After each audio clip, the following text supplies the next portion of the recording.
The Call of the Wild. By Jack London. Chapter 1. Into the Primitive.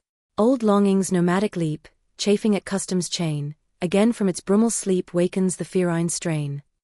Buck did not read the newspapers, or he would have known that trouble was brewing, not alone for himself, but for every tidewater dog, strong of muscle and with warm long hair, from Puget Sound to San Diego. Because men, groping in the Arctic darkness, had found a yellow metal, and because steamship and transportation companies were booming the find, thousands of men were rushing into the Northland. These men wanted dogs, and the dogs they wanted were heavy dogs, with strong muscles by which to toil, and furry coats to protect them from the frost. Buck lived at a big house in the sun-kissed Santa Clara Valley. Judge Miller's Place, it was called. It stood back from the road, half hidden among the trees, through which glimpses could be caught of the wide cool veranda that ran around its four sides. The house was approached by gravel driveways which wound about through wide-spreading lawns and under the interlacing boughs of tall poplars. At the rear things were on even a more spacious scale than at the front. There were great stables, where a dozen grooms and boys held forth, rows of vine-clad servants' cottages, an endless and orderly array of outhouses, long grape arbors, green pastures, orchards and berry patches. Then there was the pumping plant for the artesian well, and the big cement tank where Judge Miller's boys took their morning plunge and kept cool in the hot afternoon. And over this great domain Buck ruled. Here he was born, and here he had lived the 4 years of his life. It was true, there were other dogs, there could not but be other dogs on so vast a place, but they did not count. They came and went, resided in the populous kennels, or lived obscurely in the recesses of the house after the fashion of Toots, the Japanese pug, or Isabel, the Mexican hairless, strange creatures that rarely put nose out of doors or set foot to ground. On the other hand, there were the fox terriers, a score of them at least, who yelped fearful promises at Toots and Isabel looking out of the windows at them and protected by a legion of housemaids armed with brooms and mops. But Buck was neither house dog nor kennel dog. The whole realm was his. He plunged into the swimming tank or went hunting with the judge's sons. He escorted Molly and Alice, the judge's daughters, on long twilight or early morning rambles. On wintry nights he lay at the judge's feet before the roaring library fire. He carried the judge's grandsons on his back, or rolled them in the grass, and guarded their footsteps through wild adventures down to the fountain in the stable yard, and even beyond, where the paddocks were, and the berry patches. Among the terriers he stalked imperiously, and Toots and Isabel he utterly ignored, for he was king over all creeping, crawling, flying things of Judge Miller's Place, humans included. His father, Elmo, a huge Saint Bernard, had been the judge's inseparable companion, and Buck bid fair to follow in the way of his father.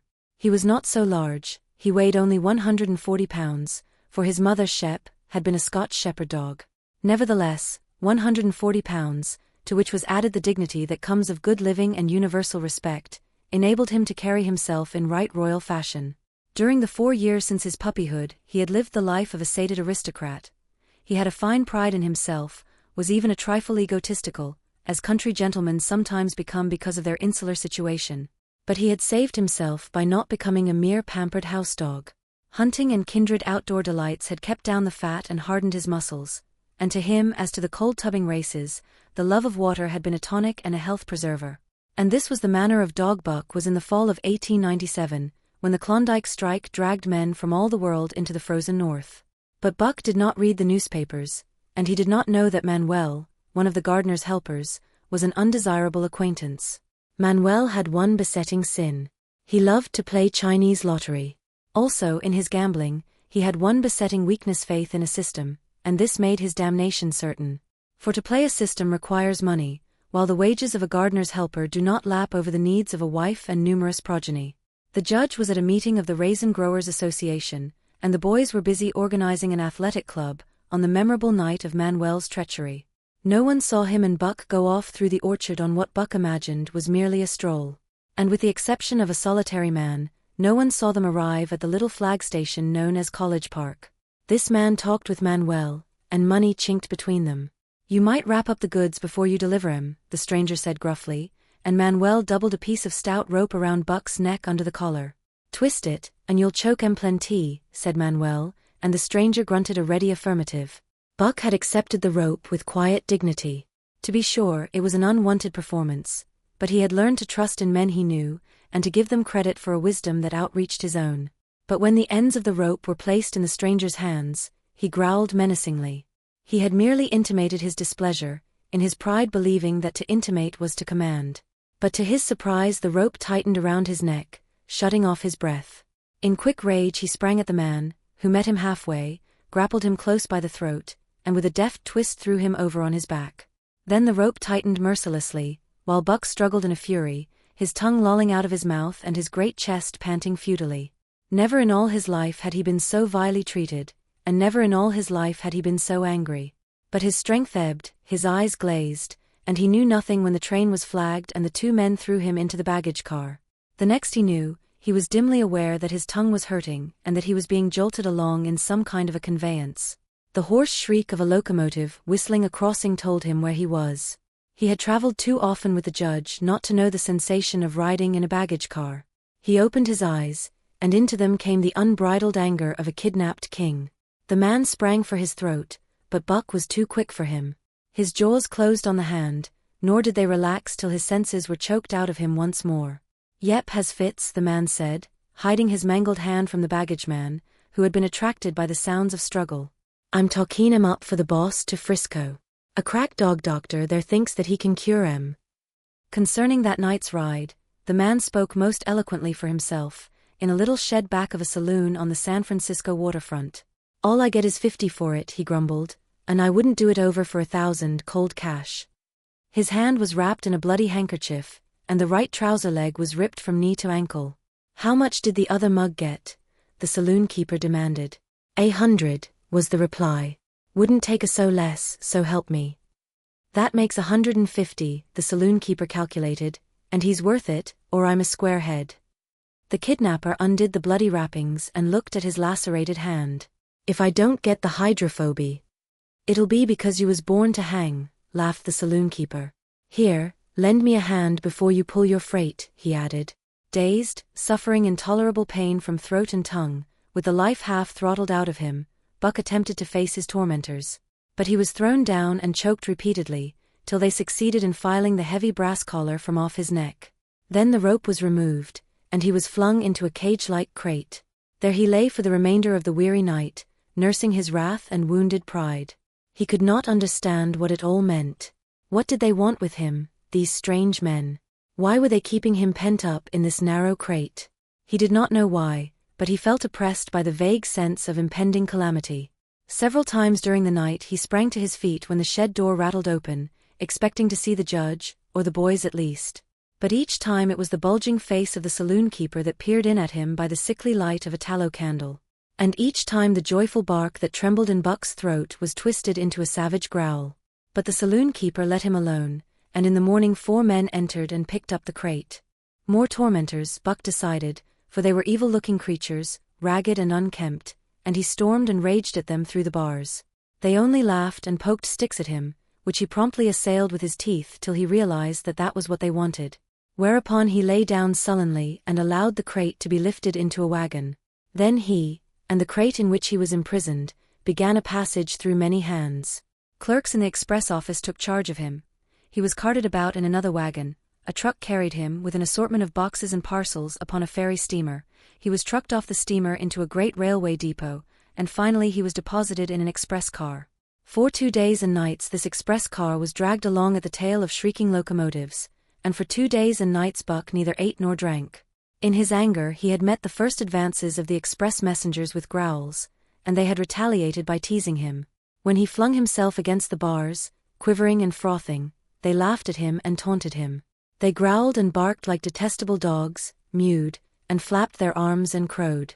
It was all very silly, he knew, but therefore the more outrage to his dignity, and his anger waxed and waxed. He did not mind the hunger so much, but the lack of water caused him severe suffering and fanned his wrath to fever pitch. For that matter, high-strung and finely sensitive, the ill treatment had flung him into a fever, which was fed by the inflammation of his parched and swollen throat and tongue. He was glad for one thing: the rope was off his neck. That had given them an unfair advantage, but now that it was off, he would show them. They would never get another rope around his neck. Upon that he was resolved. For 2 days and nights he neither ate nor drank, and during those 2 days and nights of torment, he accumulated a fund of wrath that boded ill for whoever first fell foul of him. His eyes turned bloodshot, and he was metamorphosed into a raging fiend. So changed was he that the judge himself would not have recognized him, and the express messengers breathed with relief when they bundled him off the train at Seattle. 4 men gingerly carried the crate from the wagon into a small high-walled backyard. A stout man, with a red sweater that sagged generously at the neck, came out and signed the book for the driver. That was the man, Buck divined, the next tormentor, and he hurled himself savagely against the bars. The man smiled grimly, and brought a hatchet and a club. "You ain't going to take him out now?" the driver asked. "Sure," the man replied, driving the hatchet into the crate for a pry. There was an instantaneous scattering of the 4 men who had carried it in, and from safe perches on top the wall they prepared to watch the performance. Buck rushed at the splintering wood, sinking his teeth into it, surging and wrestling with it. Wherever the hatchet fell on the outside, he was there on the inside, snarling and growling, as furiously anxious to get out as the man in the red sweater was calmly intent on getting him out. "Now, you red-eyed devil," he said, when he had made an opening sufficient for the passage of Buck's body. At the same time he dropped the hatchet and shifted the club to his right hand. And Buck was truly a red-eyed devil, as he drew himself together for the spring, hair bristling, mouth foaming, a mad glitter in his bloodshot eyes. Straight at the man he launched his 140 pounds of fury, surcharged with the pent passion of 2 days and nights. In mid-air, just as his jaws were about to close on the man, he received a shock that checked his body and brought his teeth together with an agonizing clip. He whirled over, fetching the ground on his back and side. He had never been struck by a club in his life, and did not understand. With a snarl that was part bark and more scream he was again on his feet and launched into the air. And again the shock came and he was brought crushingly to the ground. This time he was aware that it was the club, but his madness knew no caution. A dozen times he charged, and as often the club broke the charge and smashed him down. After a particularly fierce blow, he crawled to his feet, too dazed to rush. He staggered limply about, the blood flowing from nose and mouth and ears, his beautiful coat sprayed and flecked with bloody slaver. Then the man advanced and deliberately dealt him a frightful blow on the nose. All the pain he had endured was as nothing compared with the exquisite agony of this. With a roar that was almost lion-like in its ferocity, he again hurled himself at the man. But the man, shifting the club from right to left, coolly caught him by the underjaw, at the same time wrenching downward and backward. Buck described a complete circle in the air, and half of another, then crashed to the ground on his head and chest. For the last time he rushed. The man struck the shrewd blow he had purposely withheld for so long, and Buck crumpled up and went down, knocked utterly senseless. "He's no slouch at dog breakin', that's what I say," one of the men on the wall cried enthusiastically. "Drew their break cayuses any day, and twice on Sundays," was the reply of the driver, as he climbed on the wagon and started the horses. Buck's senses came back to him, but not his strength. He lay where he had fallen, and from there he watched the man in the red sweater. "Answers to the name of Buck," the man soliloquized, quoting from the saloon-keeper's letter which had announced the consignment of the crate and contents. "Well, Buck, my boy," he went on in a genial voice, "we've had our little ruction, and the best thing we can do is to let it go at that. You've learned your place, and I know mine. Be a good dog and all'll go well and the goose hang high. Be a bad dog, and I'll whale the stuffin' out o' you. Understand?" As he spoke he fearlessly patted the head he had so mercilessly pounded, and though Buck's hair involuntarily bristled at touch of the hand, he endured it without protest. When the man brought him water he drank eagerly, and later bolted a generous meal of raw meat, chunk by chunk, from the man's hand. He was beaten, he knew that, but he was not broken. He saw, once for all, that he stood no chance against a man with a club. He had learned the lesson, and in all his afterlife he never forgot it. That club was a revelation. It was his introduction to the reign of primitive law, and he met the introduction halfway.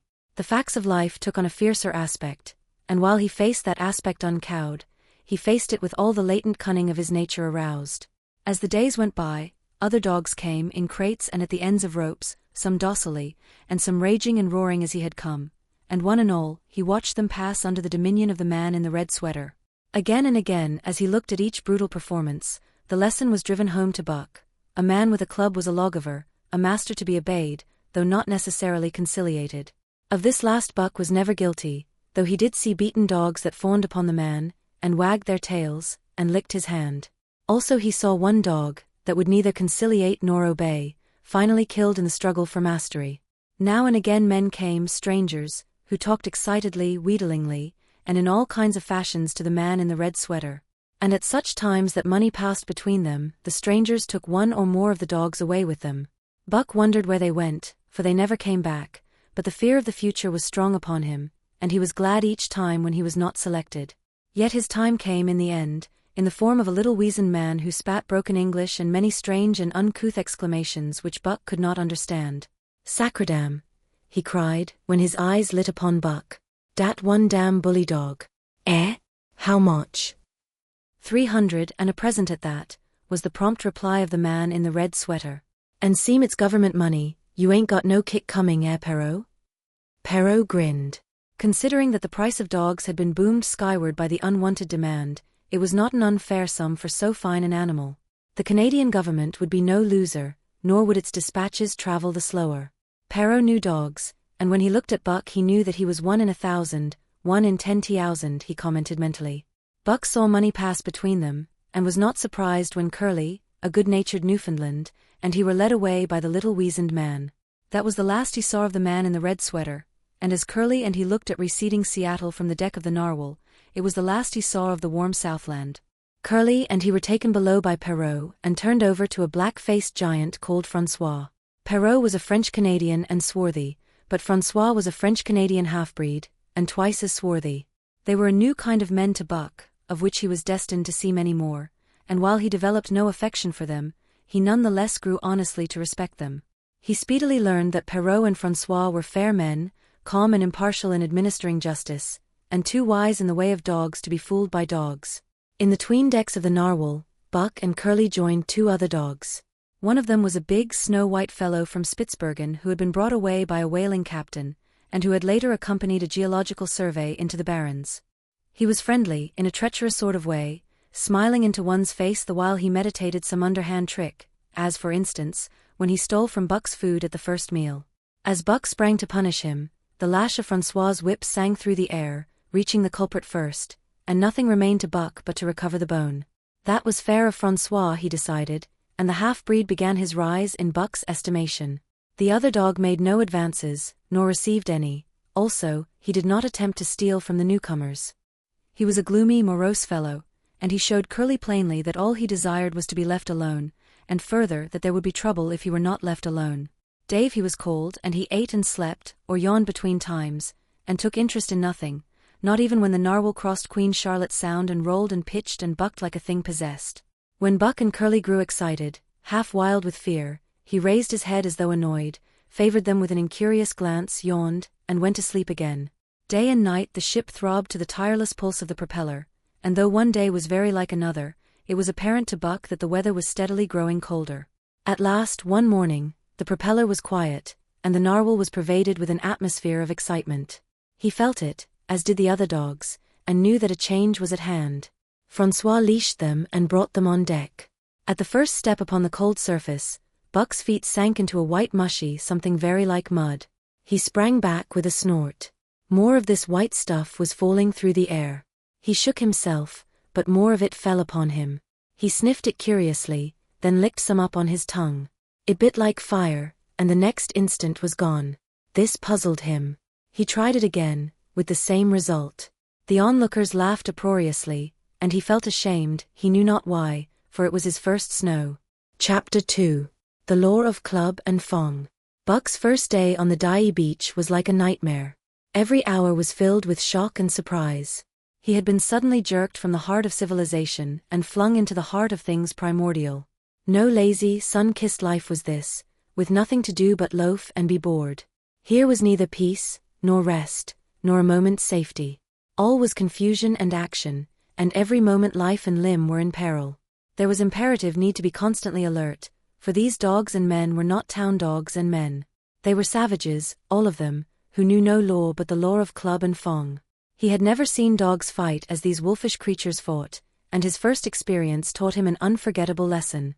It is true, it was a vicarious experience, else he would not have lived to profit by it. Curly was the victim. They were camped near the log store, where she, in her friendly way, made advances to a husky dog the size of a full-grown wolf, though not half so large as she. There was no warning, only a leap in like a flash, a metallic clip of teeth, a leap out equally swift, and Curly's face was ripped open from eye to jaw. It was the wolf manner of fighting, to strike and leap away, but there was more to it than this. 30 or 40 huskies ran to the spot and surrounded the combatants in an intent and silent circle. Buck did not comprehend that silent intentness, nor the eager way with which they were licking their chops. Curly rushed her antagonist, who struck again and leaped aside. He met her next rush with his chest, in a peculiar fashion that tumbled her off her feet. She never regained them. This was what the onlooking huskies had waited for. They closed in upon her, snarling and yelping, and she was buried, screaming with agony, beneath the bristling mass of bodies. So sudden was it, and so unexpected, that Buck was taken aback. He saw Spitz run out his scarlet tongue in a way he had of laughing, and he saw Francois, swinging an axe, spring into the mess of dogs. 3 men with clubs were helping him to scatter them. It did not take long. 2 minutes from the time Curly went down, the last of her assailants were clubbed off.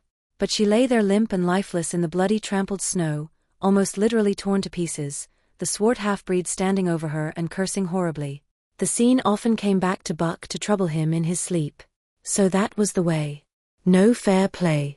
Once down, that was the end of you. Well, he would see to it that he never went down. Spitz ran out his tongue and laughed again, and from that moment Buck hated him with a bitter and deathless hatred. Before he had recovered from the shock caused by the tragic passing of Curly, he received another shock. Francois fastened upon him an arrangement of straps and buckles. It was a harness, such as he had seen the grooms put on the horses at home.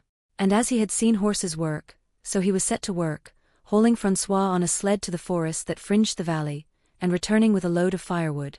Though his dignity was sorely hurt by thus being made a draft animal, he was too wise to rebel. He buckled down with a will and did his best, though it was all new and strange.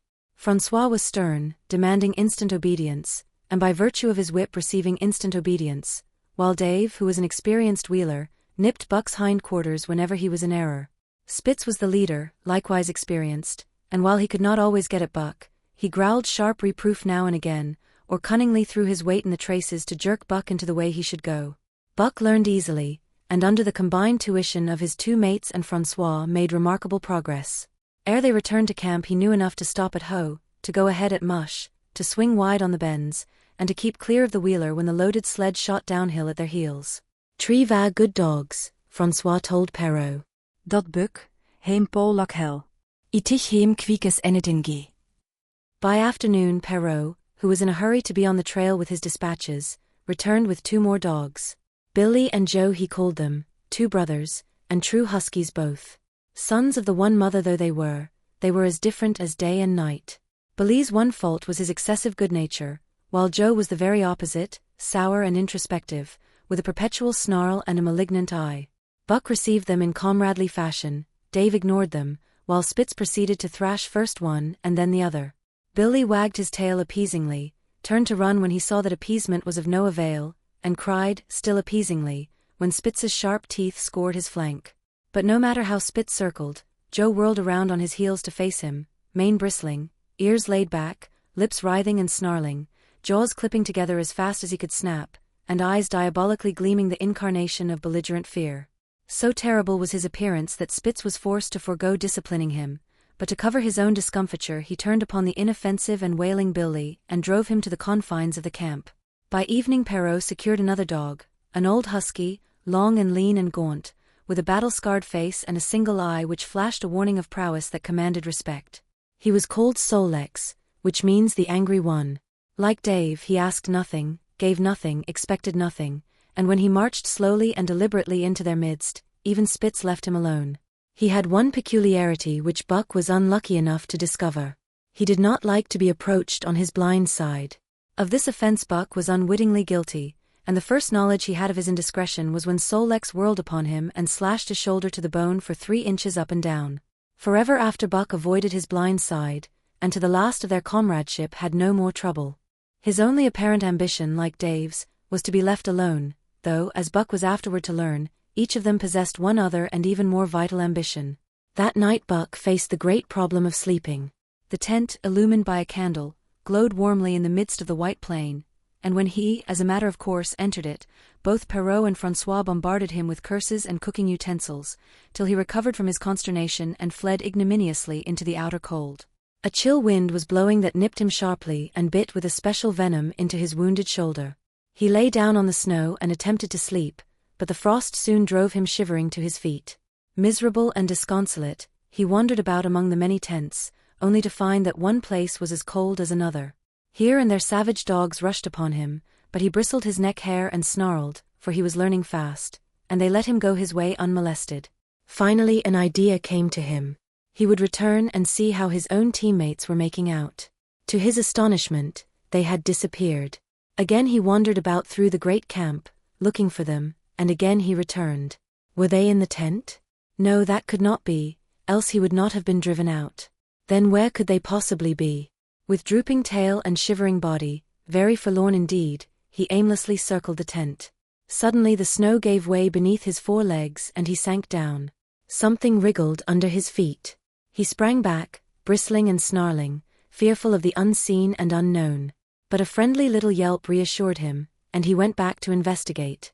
A whiff of warm air ascended to his nostrils, and there, curled up under the snow in a snug bowl, lay Billy. He whined placatingly, squirmed and wriggled to show his goodwill and intentions, and even ventured, as a bribe for peace, to lick Buck's face with his warm wet tongue. Another lesson. So that was the way they did it, eh? Buck confidently selected a spot, and with much fuss and waste effort proceeded to dig a hole for himself. In a trice the heat from his body filled the confined space and he was asleep. The day had been long and arduous, and he slept soundly and comfortably, though he growled and barked and wrestled with bad dreams. Nor did he open his eyes till roused by the noises of the waking camp. At first he did not know where he was. It had snowed during the night and he was completely buried. The snow walls pressed him on every side, and a great surge of fear swept through him, the fear of the wild thing for the trap. It was a token that he was harking back through his own life to the lives of his forebears, for he was a civilized dog, an unduly civilized dog, and of his own experience knew no trap and so could not of himself fear it. The muscles of his whole body contracted spasmodically and instinctively, the hair on his neck and shoulders stood on end, and with a ferocious snarl he bounded straight up into the blinding day, the snow flying about him in a flashing cloud.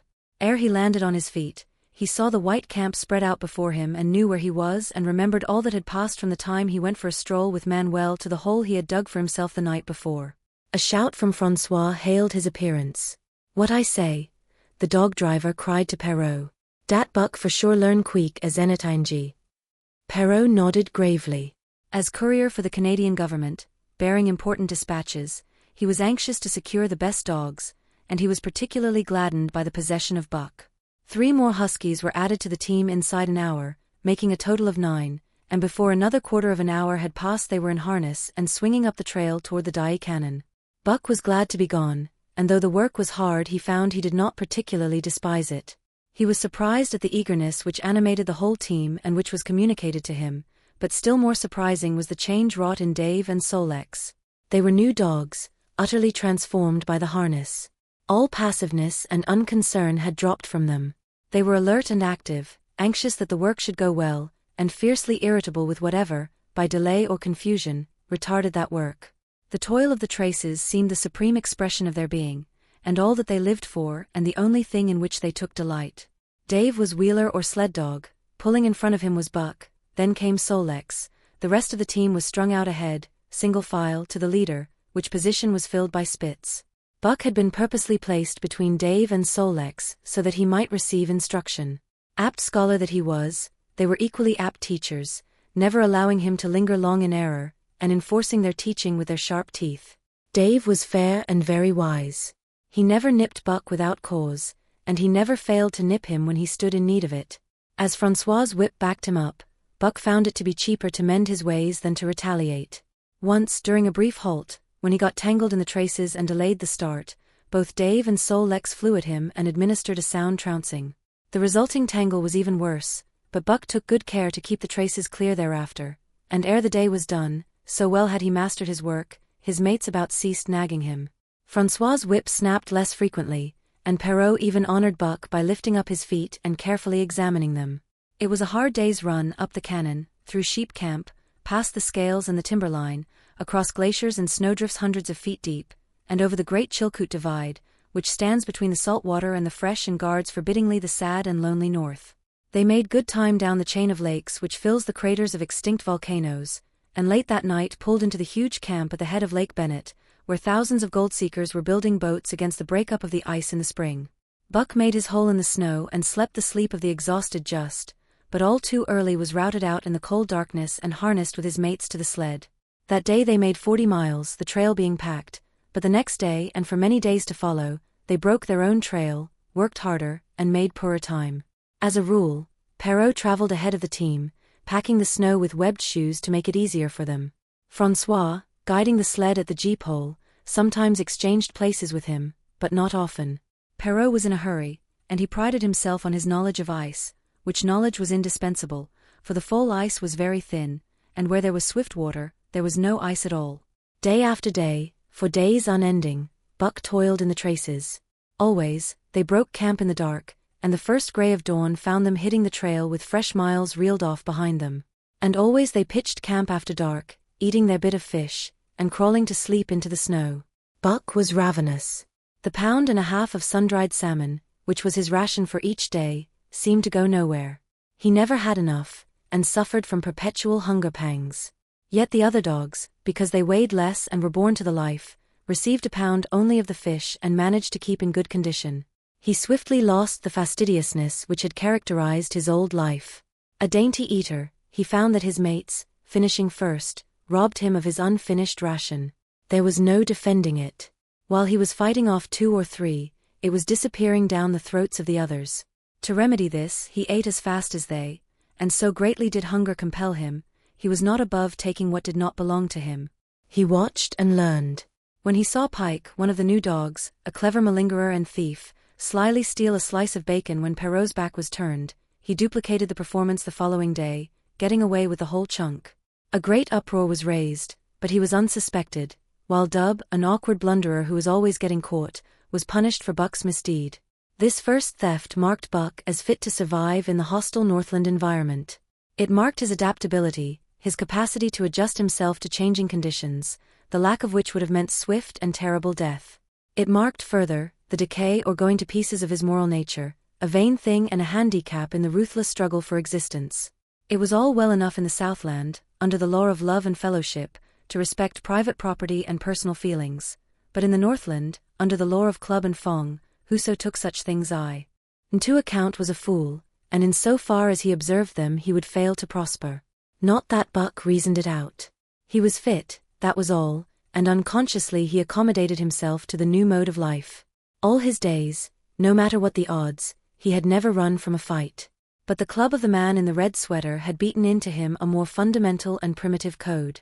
Civilized, he could have died for a moral consideration, say the defense of Judge Miller's riding whip, but the completeness of his decivilization was now evidenced by his ability to flee from the defense of a moral consideration and so save his hide.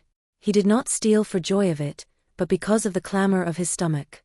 He did not rob openly, but stole secretly and cunningly, out of respect for club and fong. In short, the things he did were done because it was easier to do them than not to do them. His development, or retrogression, was rapid. His muscles became hard as iron, and he grew callous to all ordinary pain.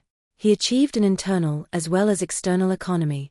He could eat anything, no matter how loathsome or indigestible, and once eaten, the juices of his stomach extracted the last least particle of nutriment, and his blood carried it to the farthest reaches of his body, building it into the toughest and stoutest of tissues. Sight and scent became remarkably keen, while his hearing developed such acuteness that in his sleep he heard the faintest sound and knew whether it heralded peace or peril. He learned to bite the ice out with his teeth when it collected between his toes, and when he was thirsty and there was a thick scum of ice over the waterhole, he would break it by rearing and striking it with stiff forelegs. His most conspicuous trait was an ability to scent the wind and forecast it a night in advance. No matter how breathless the air when he dug his nest by tree or bank, the wind that later blew inevitably found him to leeward, sheltered and snug. And not only did he learn by experience, but instincts long dead became alive again. The domesticated generations fell from him. In vague ways he remembered back to the youth of the breed, to the time the wild dogs ranged in packs through the primeval forest and killed their meat as they ran it down. It was no task for him to learn to fight with cut and slash and the quick wolf snap. In this manner had fought forgotten ancestors. They quickened the old life within him, and the old tricks which they had stamped into the heredity of the breed were his tricks. They came to him without effort or discovery, as though they had been his always. And when on the still cold nights, he pointed his nose at a star and howled long and wolf-like. It was his ancestors, dead in dust, pointing nose at star and howling down through the centuries and through him. And his cadences were their cadences, the cadences which voiced their woe and what to them was the meaning of the stiffness, and the cold and dark. Thus, as token of what a puppet thing life is, the ancient song surged through him and he came into his own again, and he came because men had found a yellow metal in the north, and because Manuel was a gardener's helper whose wages did not lap over the needs of his wife and diverse small copies of himself. Chapter 3. The Dominant Primordial Beast. The dominant primordial beast was strong in buck, and under the fierce conditions of trail life it grew and grew. Yet it was a secret growth. His newborn cunning gave him poise and control. He was too busy adjusting himself to the new life to feel at ease, and not only did he not pick fights, but he avoided them whenever possible. A certain deliberateness characterized his attitude. He was not prone to rashness and precipitate action, and in the bitter hatred between him and Spitz he betrayed no impatience, shunned all offensive acts. On the other hand, possibly because he divined in Buck a dangerous rival, Spitz never lost an opportunity of showing his teeth. He even went out of his way to bully Buck, striving constantly to start the fight which could end only in the death of one or the other. Early in the trip this might have taken place had it not been for an unwanted accident. At the end of this day they made a bleak and miserable camp on the shore of Lake Labarge. Driving snow, a wind that cut like a white-hot knife, and darkness had forced them to grope for a camping place. They could hardly have fared worse. At their backs rose a perpendicular wall of rock, and Perrault and Francois were compelled to make their fire and spread their sleeping robes on the ice of the lake itself. The tent they had discarded at Dai in order to travel light. A few sticks of driftwood furnished them with a fire that thawed down through the ice and left them to eat supper in the dark. Close in under the sheltering rock Buck made his nest. So snug and warm was it, that he was loath to leave it when Francois distributed the fish which he had first thawed over the fire. But when Buck finished his ration and returned, he found his nest occupied. A warning snarl told him that the trespasser was Spitz. Till now Buck had avoided trouble with his enemy, but this was too much. The beast in him roared. He sprang upon Spitz with a fury which surprised them both, and Spitz particularly, for his whole experience with Buck had gone to teach him that his rival was an unusually timid dog, who managed to hold his own only because of his great weight and size. Francois was surprised too, when they shot out in a tangle from the disrupted nest and he divined the cause of the trouble. He cried to Buck. Jiffit to him by gar. Jiffit to him the dirty thief. Spitz was equally willing. He was crying with sheer rage and eagerness as he circled back and forth for a chance to spring in. Buck was no less eager, and no less cautious, as he likewise circled back and forth for the advantage. But it was then that the unexpected happened, the thing which projected their struggle for supremacy far into the future, past many a weary mile of trail and toil.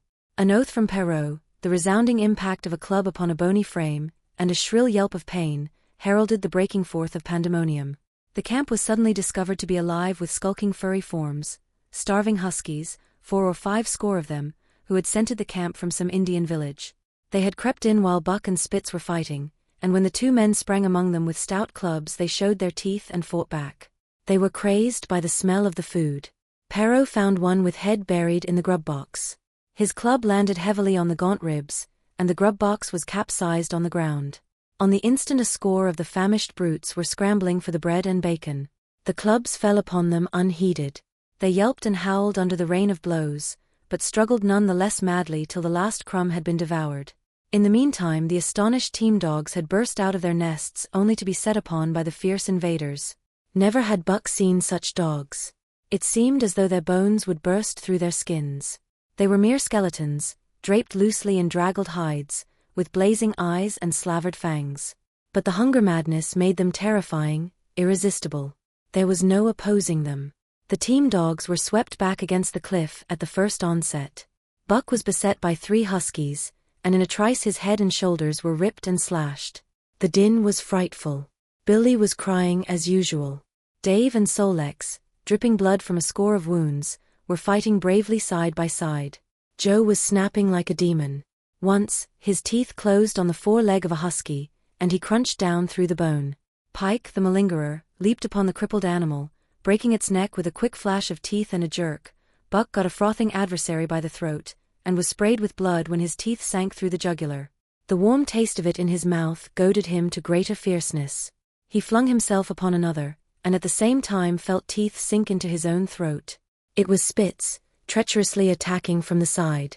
Perrault and Francois, having cleaned out their part of the camp, hurried to save their sled dogs.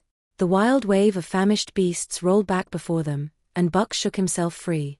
But it was only for a moment. The two men were compelled to run back to save the grub, upon which the Huskies returned to the attack on the team. Billy, terrified into bravery, sprang through the savage circle and fled away over the ice. Pike and Dub followed on his heels, with the rest of the team behind. As Buck drew himself together to spring after them, out of the tail of his eye, he saw Spitz rush upon him with the evident intention of overthrowing him. Once off his feet and under that mass of Huskies, there was no hope for him. But he braced himself to the shock of Spitz's charge, then joined the flight out on the lake. Later, the 9 team dogs gathered together and sought shelter in the forest. Though unpursued, they were in a sorry plight. There was not one who was not wounded in 4 or 5 places, while some were wounded grievously. Dub was badly injured in a hind leg. Dolly, the last husky added to the team at Dyea, had a badly torn throat. Joe had lost an eye, while Billy, the good-natured, with an ear chewed and rent to ribbons, cried and whimpered throughout the night. At daybreak they limped warily back to camp, to find the marauders gone and the 2 men in bad tempers. Fully half their grub supply was gone. The Huskies had chewed through the sled lashings and canvas coverings. In fact, nothing, no matter how remotely eatable, had escaped them. They had eaten a pair of Perrault's moosehide moccasins, chunks out of the leather traces, and even 2 feet of lash from the end of Francois's whip. He broke from a mournful contemplation of it to look over his wounded dogs. "Ah, my friends," he said softly, "meb it mek you mad dog, dose many bites. Meb all mad dog, sacredam. What you t'ink, Perrault?" The courier shook his head dubiously. With 400 miles of trail still between him and Dawson, he could ill afford to have madness break out among his dogs. 2 hours of cursing and exertion got the harnesses into shape, and the wound-stiffened team was underway, struggling painfully over the hardest part of the trail they had yet encountered, and for that matter, the hardest between them and Dawson. The 30-mile river was wide open. Its wild water defied the frost, and it was in the eddies only and in the quiet places that the ice held at all. 6 days of exhausting toil were required to cover those 30 terrible miles. And terrible they were, for every foot of them was accomplished at the risk of life to dog and man. A dozen times Perrault, nosing the way, broke through the ice bridges, being saved by the long pole he carried, which he so held that it fell each time across the hole made by his body. But a cold snap was on, the thermometer registering 50 below zero, and each time he broke through he was compelled for very life to build a fire and dry his garments. Nothing daunted him. It was because nothing daunted him that he had been chosen for government courier. He took all manner of risks, resolutely thrusting his little weazened face into the frost and struggling on from dim dawn to dark. He skirted the frowning shores on rim ice that bent and crackled underfoot and upon which they dared not halt. Once the sled broke through with Dave and Buck, and they were half frozen and all but drowned by the time they were dragged out. The usual fire was necessary to save them.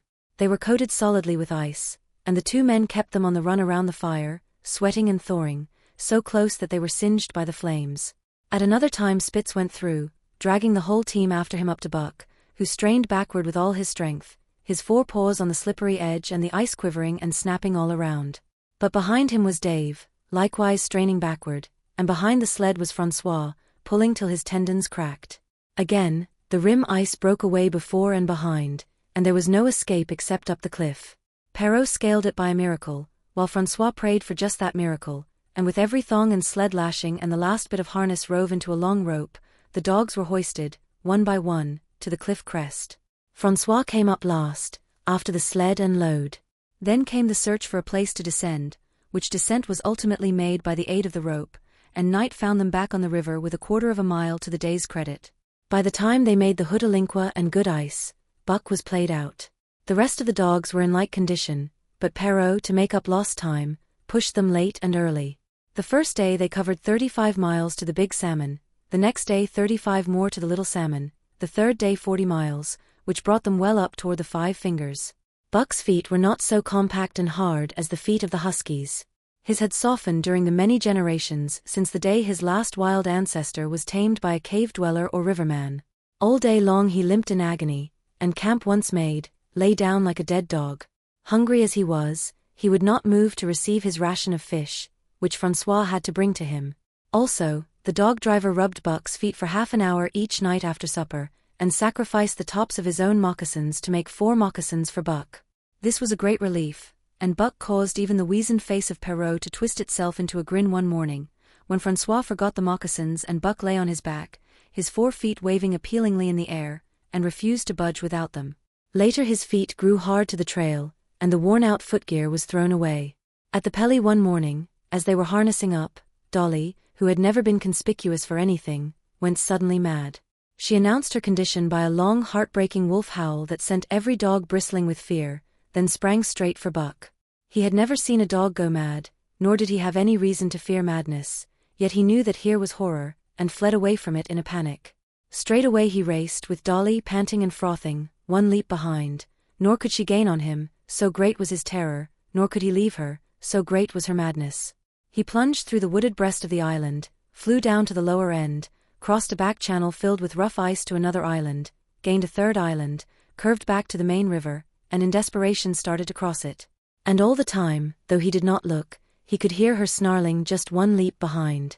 Francois called to him a 1/4 of a mile away, and he doubled back, still 1 leap ahead, gasping painfully for air and putting all his faith in that Francois would save him. The dog driver held the axe poised in his hand, and as Buck shot past him the axe crashed down upon Mad Dolly's head. Buck staggered over against the sled, exhausted, sobbing for breath, helpless. This was Spitz's opportunity. He sprang upon Buck, and twice his teeth sank into his unresisting foe and ripped and tore the flesh to the bone. Then Francois's lash descended, and Buck had the satisfaction of watching Spitz receive the worst whipping as yet administered to any of the teams. "One devil, dat Spitz," remarked Perrault. "Some damn day heem kill dat Buck." "Dat Buck 2 devils," was Francois's rejoinder. "All de time I watch dat Buck I know for sure. Listen, some damn fine day heem get mad like hell and den heem chew dat Spitz all up'n, spit him out on de snow." "Sure. I know." From then on it was war between them. Spitz, as lead dog and acknowledged master of the team, felt his supremacy threatened by this strange Southland dog. And strange Buck was to him, for of the many Southland dogs he had known, not one had shown up worthily in camp and on trail. They were all too soft, dying under the toil, the frost, and starvation. Buck was the exception. He alone endured and prospered, matching the husky in strength, savagery, and cunning. Then he was a masterful dog, and what made him dangerous was the fact that the club of the man in the red sweater had knocked all blind pluck and rashness out of his desire for mastery. He was preeminently cunning, and could bide his time with a patience that was nothing less than primitive. It was inevitable that the clash for leadership should come. Buck wanted it. He wanted it because it was his nature, because he had been gripped tight by that nameless, incomprehensible pride of the trail and trace, that pride which holds dogs in the toil to the last gasp, which lures them to die joyfully in the harness, and breaks their hearts if they are cut out of the harness.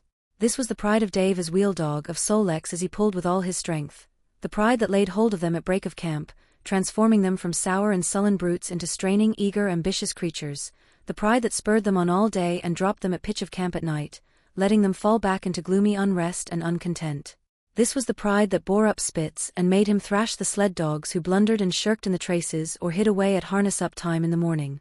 Likewise it was this pride that made him fear Buck as a possible lead dog. And this was Buck's pride too. He openly threatened the other's leadership. He came between him and the shirks he should have punished. And he did it deliberately. One night there was a heavy snowfall, and in the morning Pike, the malingerer, did not appear. He was securely hidden in his nest under a foot of snow. Francois called him and sought him in vain. Spitz was wild with wrath. He raged through the camp, smelling and digging in every likely place, snarling so frightfully that Pike heard and shivered in his hiding place. But when he was at last unearthed, and Spitz flew at him to punish him, Buck flew with equal rage in between. So unexpected was it, and so shrewdly managed, that Spitz was hurled backward and off his feet. Pike, who had been trembling abjectly, took heart at this open mutiny, and sprang upon his overthrown leader. Buck, to whom fair play was a forgotten code, likewise sprang upon Spitz. But Francois, chuckling at the incident while unswerving in the administration of justice, brought his lash down upon Buck with all his might. This failed to drive Buck from his prostrate rival, and the butt of the whip was brought into play. Half stunned by the blow, Buck was knocked backward and the lash laid upon him again and again, while Spitz soundly punished the many times offending Pike. In the days that followed, as Dawson grew closer and closer, Buck still continued to interfere between Spitz and the culprits, but he did it craftily. When Francois was not around, with the covert mutiny of Buck, a general insubordination sprang up and increased. Dave and Solex were unaffected, but the rest of the team went from bad to worse. Things no longer went right. There was continual bickering and jangling. Trouble was always afoot, and at the bottom of it was Buck. He kept Francois busy, for the dog driver was in constant apprehension of the life-and-death struggle between the two, which he knew must take place sooner or later, and on more than one night the sounds of quarreling and strife among the other dogs turned him out of his sleeping robe, fearful that Buck and Spitz were at it. But the opportunity did not present itself, and they pulled into Dawson one dreary afternoon with the great fight still to come. Here were many men, and countless dogs, and Buck found them all at work. It seemed the ordained order of things that dogs should work. All day they swung up and down the main street in long teams, and in the night their jingling bells still went by. They hauled cabin logs and firewood, freighted up to the mines, and did all manner of work that horses did in the Santa Clara Valley.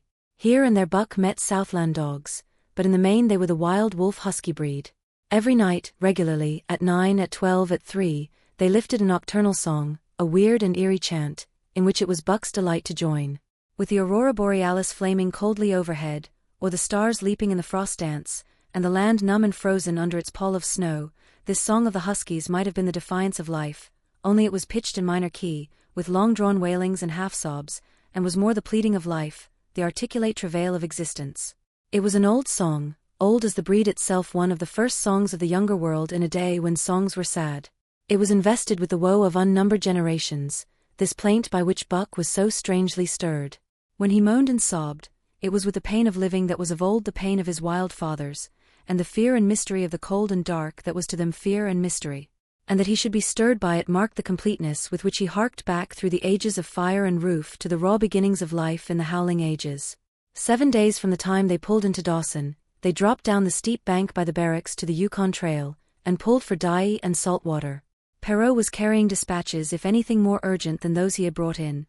Also, the travel pride had gripped him, and he purposed to make the record trip of the year. Several things favored him in this. The week's rest had recuperated the dogs and put them in thorough trim. The trail they had broken into the country was packed hard by later journeyers. And further, the police had arranged in 2 or 3 places deposits of grub for dog and man, and he was traveling light. They made 60 Mile, which is a 50-mile run, on the first day, and the second day saw them booming up the Yukon well on their way to Pelly. But such splendid running was achieved not without great trouble and vexation on the part of Francois. The insidious revolt led by Buck had destroyed the solidarity of the team. It no longer was as one dog leaping in the traces. The encouragement Buck gave the rebels led them into all kinds of petty misdemeanors. No more was Spitz a leader greatly to be feared. The old awe departed, and they grew equal to challenging his authority. Pike robbed him of half a fish one night, and gulped it down under the protection of Buck. Another night Dub and Joe fought Spitz and made him forego the punishment they deserved. And even Billy the good-natured was less good-natured, and whined not half so placatingly as in former days. Buck never came near Spitz without snarling and bristling menacingly. In fact, his conduct approached that of a bully, and he was given to swaggering up and down before Spitz's very nose. The breaking down of discipline likewise affected the dogs in their relations with one another. They quarreled and bickered more than ever among themselves, till at times the camp was a howling bedlam. Dave and Solex alone were unaltered, though they were made irritable by the unending squabbling. Francois swore strange barbarous oaths, and stamped the snow in futile rage, and tore his hair. His lash was always singing among the dogs, but it was of small avail. Directly his back was turned they were at it again. He backed up Spitz with his whip, while Buck backed up the remainder of the team. Francois knew he was behind all the trouble, and Buck knew he knew, but Buck was too clever ever again to be caught red-handed. He worked faithfully in the harness, for the toil had become a delight to him, yet it was a greater delight slyly to precipitate a fight amongst his mates and tangle the traces. At the mouth of the Tahkeena, one night after supper, Dub turned up a snowshoe rabbit, blundered it, and missed. In a second the whole team was in full cry. 100 yards away was a camp of the Northwest Police, with 50 dogs, huskies all, who joined the chase. The rabbit sped down the river, turned off into a small creek, up the frozen bed of which it held steadily. It ran lightly on the surface of the snow, while the dogs plowed through by main strength. Buck led the pack, 60 strong, around bend after bend, but he could not gain. He lay down low to the race, whining eagerly, his splendid body flashing forward, leap by leap, in the wan white moonlight. And leap by leap, like some pale frost wraith, the snowshoe rabbit flashed on ahead. All that stirring of old instincts which at stated periods drives men out from the sounding cities to forest and plain to kill things by chemically propelled leaden pellets, the bloodlust, the joy to kill, all this was Buck's, only it was infinitely more intimate. He was ranging at the head of the pack, running the wild thing down, the living meat, to kill with his own teeth and wash his muzzle to the eyes in warm blood. There is an ecstasy that marks the summit of life, and beyond which life cannot rise. And such is the paradox of living. This ecstasy comes when one is most alive, and it comes as a complete forgetfulness that one is alive. This ecstasy, this forgetfulness of living, comes to the artist, caught up and out of himself in a sheet of flame. It comes to the soldier, war-mad on a stricken field and refusing quarter. And it came to Buck, leading the pack, sounding the old wolf cry, straining after the food that was alive and that fled swiftly before him through the moonlight. He was sounding the deeps of his nature, and of the parts of his nature that were deeper than he, going back into the womb of time. He was mastered by the sheer surging of life, the tidal wave of being, the perfect joy of each separate muscle, joint, and sinew, in that it was everything that was not death, that it was aglow and rampant, expressing itself in movement, flying exultantly under the stars and over the face of dead matter that did not move. But Spitz, cold and calculating even in his supreme moods, left the pack and cut across a narrow neck of land where the creek made a long bend around. Buck did not know of this, and as he rounded the bend, the frost wraith of a rabbit still flitting before him, he saw another and larger frost wraith leap from the overhanging bank into the immediate path of the rabbit. It was Spitz. The rabbit could not turn, and as the white teeth broke its back in mid-air it shrieked as loudly as a stricken man may shriek. At sound of this, the cry of life plunging down from life's apex in the grip of death, the full pack at Buck's heels raised a hell's chorus of delight. Buck did not cry out. He did not check himself, but drove in upon Spitz, shoulder to shoulder, so hard that he missed the throat. They rolled over and over in the powdery snow. Spitz gained his feet almost as though he had not been overthrown, slashing Buck down the shoulder and leaping clear. Twice his teeth clipped together, like the steel jaws of a trap, as he backed away for better footing, with lean and lifting lips that writhed and snarled. In a flash Buck knew it. The time had come. It was to the death. As they circled about, snarling, ears laid back, keenly watchful for the advantage, the scene came to Buck with a sense of familiarity. He seemed to remember it all, the white woods and earth and moonlight, and the thrill of battle. Over the whiteness and silence brooded a ghostly calm. There was not the faintest whisper of air, nothing moved, not a leaf quivered, the visible breaths of the dogs rising slowly and lingering in the frosty air. They had made short work of the snowshoe rabbit, these dogs that were ill-tamed wolves, and they were now drawn up in an expectant circle. They too were silent, their eyes only gleaming and their breaths drifting slowly upward. To Buck it was nothing new or strange, this scene of old time. It was as though it had always been, the wonted way of things. Spitz was a practiced fighter. From Spitzbergen through the Arctic, and across Canada and the Barrens, he had held his own with all manner of dogs and achieved to mastery over them. Bitter rage was his, but never blind rage. In passion to rend and destroy, he never forgot that his enemy was in like passion to rend and destroy. He never rushed till he was prepared to receive a rush, never attacked till he had first defended that attack. In vain Buck strove to sink his teeth in the neck of the big white dog. Wherever his fangs struck for the softer flesh, they were countered by the fangs of Spitz. Fang clashed fang, and lips were cut and bleeding, but Buck could not penetrate his enemy's guard. Then he warmed up and enveloped Spitz in a whirlwind of rushes. Time and time again he tried for the snow-white throat, where life bubbled near to the surface, and each time and every time Spitz slashed him and got away. Then Buck took to rushing, as though for the throat, when suddenly drawing back his head and curving in from the side, he would drive his shoulder at the shoulder of Spitz, as a ram by which to overthrow him. But instead, Buck's shoulder was slashed down each time as Spitz leaped lightly away. Spitz was untouched, while Buck was streaming with blood and panting hard. The fight was growing desperate. And all the while the silent and wolfish circle waited to finish off whichever dog went down. As Buck grew winded, Spitz took to rushing, and he kept him staggering for footing. Once Buck went over, and the whole circle of 60 dogs started up, but he recovered himself, almost in mid-air, and the circle sank down again and waited. But Buck possessed a quality that made for greatness, imagination. He fought by instinct, but he could fight by head as well. He rushed, as though attempting the old shoulder trick, but at the last instant swept low to the snow and in. His teeth closed on Spitz's left foreleg. There was a crunch of breaking bone, and the white dog faced him on 3 legs. Thrice he tried to knock him over, then repeated the trick and broke the right foreleg. Despite the pain and helplessness, Spitz struggled madly to keep up. He saw the silent circle, with gleaming eyes, lolling tongues, and silvery breaths drifting upward, closing in upon him as he had seen similar circles close in upon beaten antagonists in the past. Only this time he was the one who was beaten. There was no hope for him. Buck was inexorable. Mercy was a thing reserved for gender climbs. He maneuvered for the final rush. The circle had tightened till he could feel the breaths of the huskies on his flanks. He could see them, beyond Spitz and to either side, half crouching for the spring, their eyes fixed upon him. A pause seemed to fall. Every animal was motionless as though turned to stone. Only Spitz quivered and bristled as he staggered back and forth, snarling with horrible menace, as though to frighten off impending death. Then Buck sprang in and out, but while he was in, shoulder had at last squarely met shoulder.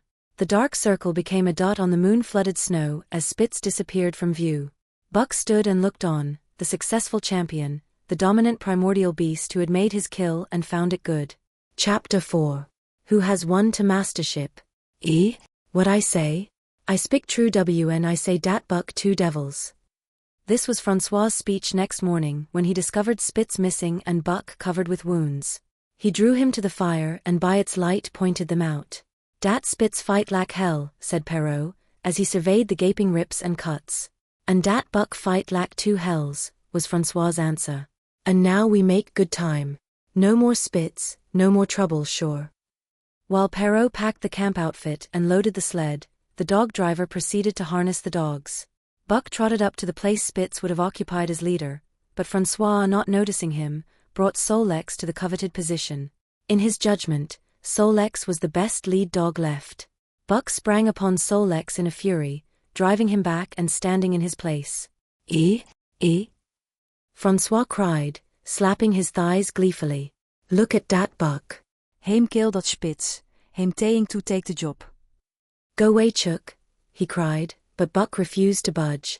He took Buck by the scruff of the neck, and though the dog growled threateningly, dragged him to one side and replaced Solex. The old dog did not like it, and showed plainly that he was afraid of Buck. Francois was obdurate, but when he turned his back Buck again displaced Solex, who was not at all unwilling to go. Francois was angry. Now by gar I fix you, he cried, coming back with a heavy club in his hand. Buck remembered the man in the red sweater, and retreated slowly, nor did he attempt to charge in when Solex was once more brought forward. But he circled just beyond the range of the club, snarling with bitterness and rage, and while he circled he watched the club so as to dodge it if thrown by Francois, for he was become wise in the way of clubs. The driver went about his work, and he called to Buck when he was ready to put him in his old place in front of Dave. Buck retreated 2 or 3 steps. Francois followed him up, whereupon he again retreated. After some time of this, Francois threw down the club, thinking that Buck feared a thrashing. But Buck was in open revolt. He wanted, not to escape a clubbing, but to have the leadership. It was his by right. He had earned it, and he would not be content with less. Perrault took a hand. Between them they ran him about for the better part of an hour. They threw clubs at him. He dodged. They cursed him and his fathers and mothers before him, and all his seed to come after him down to the remotest generation, and every hair on his body and drop of blood in his veins, and he answered curse with snarl and kept out of their reach. He did not try to run away, but retreated around and around the camp, advertising plainly that when his desire was met, he would come in and be good. Francois sat down and scratched his head. Perrault looked at his watch and swore. Time was flying, and they should have been on the trail an hour gone. Francois scratched his head again. He shook it and grinned sheepishly at the courier, who shrugged his shoulders in sign that they were beaten. Then Francois went up to where Solex stood and called to Buck.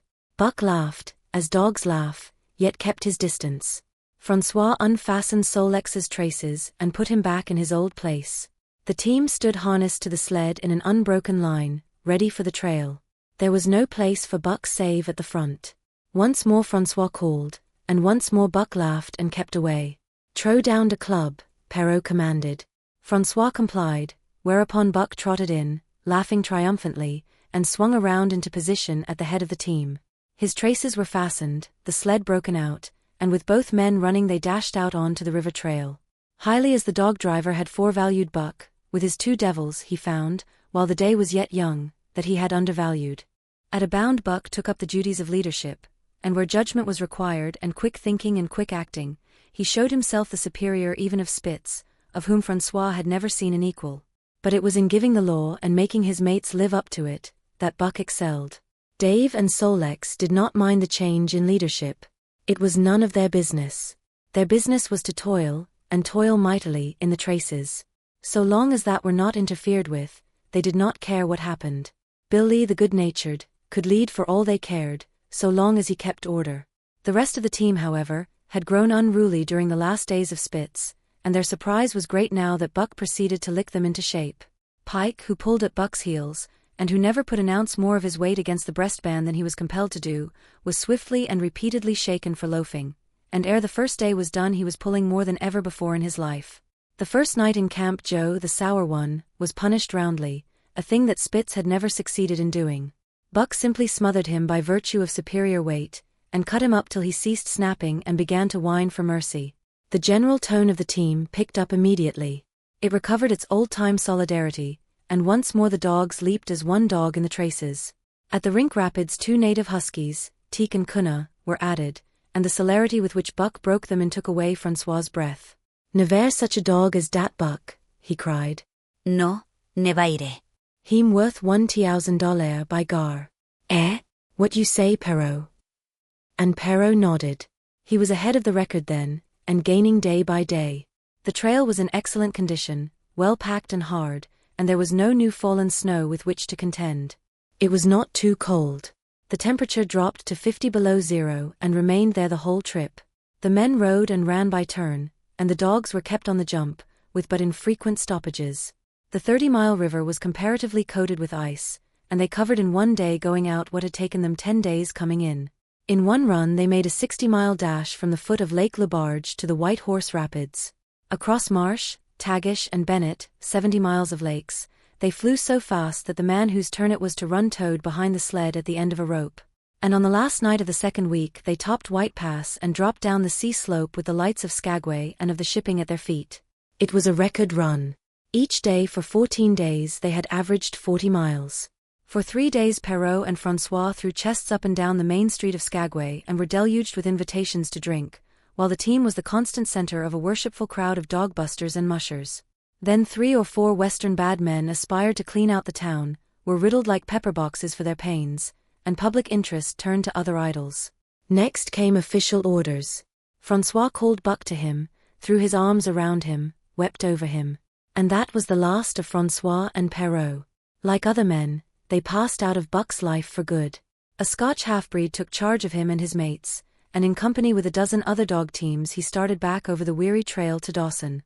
It was no light running now nor record time, but heavy toil each day, with a heavy load behind, for this was the mail train, carrying word from the world to the men who sought gold under the shadow of the pole. Buck did not like it, but he bore up well to the work, taking pride in it after the manner of Dave and Solex, and seeing that his mates, whether they prided in it or not, did their fair share. It was a monotonous life, operating with machine-like regularity. One day was very like another. At a certain time each morning the cooks turned out, fires were built, and breakfast was eaten. Then, while some broke camp, others harnessed the dogs, and they were under way an hour or so before the darkness fell which gave warning of dawn. At night, camp was made. Some pitched the flies, others cut firewood and pine boughs for the beds, and still others carried water or ice for the cooks. Also, the dogs were fed.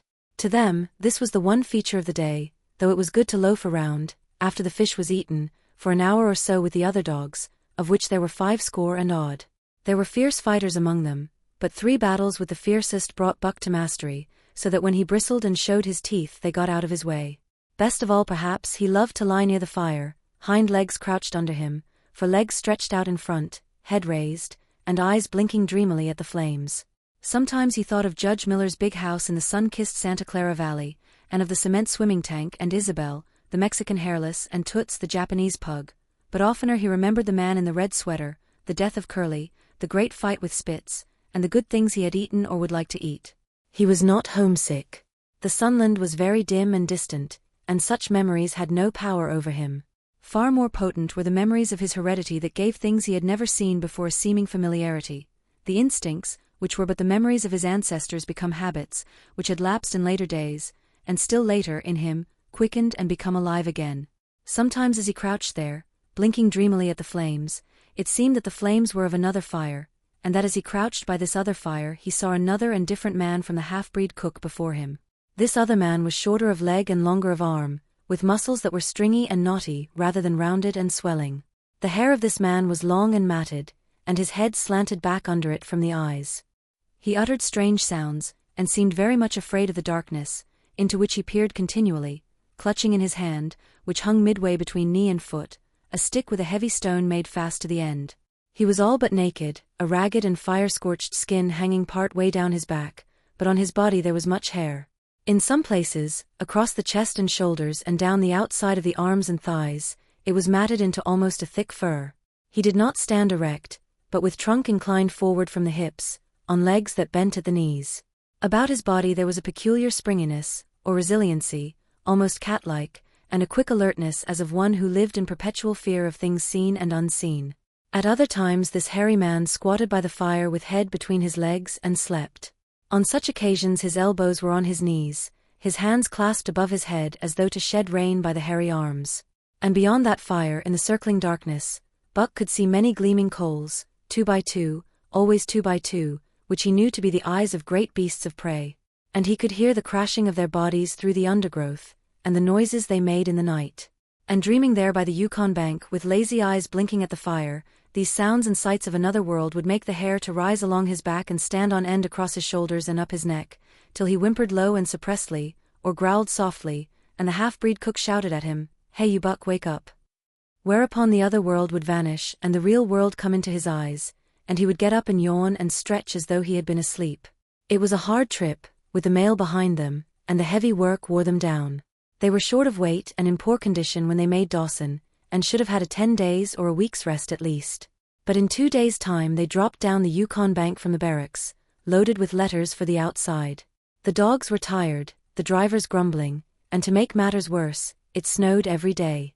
This meant a soft trail, greater friction on the runners, and heavier pulling for the dogs, yet the drivers were fair through it all, and did their best for the animals. Each night the dogs were attended to first.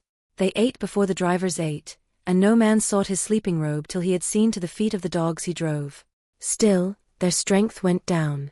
Since the beginning of the winter they had traveled 1,800 miles, dragging sleds the whole weary distance, and 1,800 miles will tell upon life of the toughest. Buck stood it, keeping his mates up to their work and maintaining discipline, though he, too, was very tired. Billy cried and whimpered regularly in his sleep each night. Joe was sourer than ever, and Solex was unapproachable, blind side or other side. But it was Dave who suffered most of all. Something had gone wrong with him. He became more morose and irritable, and when camp was pitched at once made his nest, where his driver fed him. Once out of the harness and down, he did not get on his feet again till harness-up time in the morning. Sometimes in the traces, when jerked by a sudden stoppage of the sled, or by straining to start it, he would cry out with pain. The driver examined him, but could find nothing. All the drivers became interested in his case. They talked it over at mealtime, and over their last pipes before going to bed, and one night they held a consultation. He was brought from his nest to the fire and was pressed and prodded till he cried out many times. Something was wrong inside, but they could locate no broken bones, could not make it out. By the time Cassiar Bar was reached, he was so weak that he was falling repeatedly in the traces. The Scotch half-breed called a halt and took him out of the team, making the next dog, Solex, fast to the sled. His intention was to rest Dave, letting him run free behind the sled. Sick as he was, Dave resented being taken out, grunting and growling while the traces were unfastened, and whimpering broken-heartedly when he saw Solex in the position he had held and served so long. For the pride of trace and trail was his, and sick unto death, he could not bear that another dog should do his work. When the sled started, he floundered in the soft snow alongside the beaten trail, attacking Solex with his teeth, rushing against him and trying to thrust him off into the soft snow on the other side, striving to leap inside his traces and get between him and the sled, and all the while whining and yelping and crying with grief and pain. The half-breed tried to drive him away with the whip, but he paid no heed to the stinging lash, and the man had not the heart to strike harder. Dave refused to run quietly on the trail behind the sled, where the going was easy, but continued to flounder alongside in the soft snow, where the going was most difficult, till exhausted. Then he fell, and lay where he fell, howling lugubriously as the long train of sleds churned by. With the last remnant of his strength he managed to stagger along behind till the train made another stop, when he floundered past the sleds to his own, where he stood alongside Solex. His driver lingered a moment to get a light for his pipe from the man behind. Then he returned and started his dogs. They swung out on the trail with remarkable lack of exertion, turned their heads uneasily, and stopped in surprise. The driver was surprised too. The sled had not moved. He called his comrades to witness the sight. Dave had bitten through both of Solex's traces, and was standing directly in front of the sled in his proper place. He pleaded with his eyes to remain there. The driver was perplexed. His comrades talked of how a dog could break its heart through being denied the work that killed it, and recalled instances they had known, where dogs, too old for the toil or injured, had died because they were cut out of the traces. Also, they held it a mercy, since Dave was to die anyway, that he should die in the traces, heart easy and content. So he was harnessed in again, and proudly he pulled as of old, though more than once he cried out involuntarily from the bite of his inward hurt. Several times he fell down and was dragged in the traces, and once the sled ran upon him so that he limped thereafter in one of his hind legs. But he held out till camp was reached, when his driver made a place for him by the fire. Morning found him too weak to travel. At harness-up time he tried to crawl to his driver. By convulsive efforts he got on his feet, staggered, and fell. Then he wormed his way forward slowly toward where the harnesses were being put on his mates.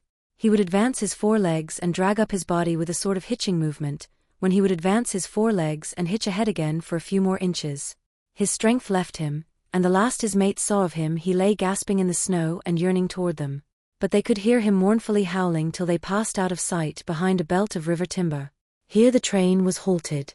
The Scotch half-breed slowly retraced his steps to the camp they had left. The men ceased talking.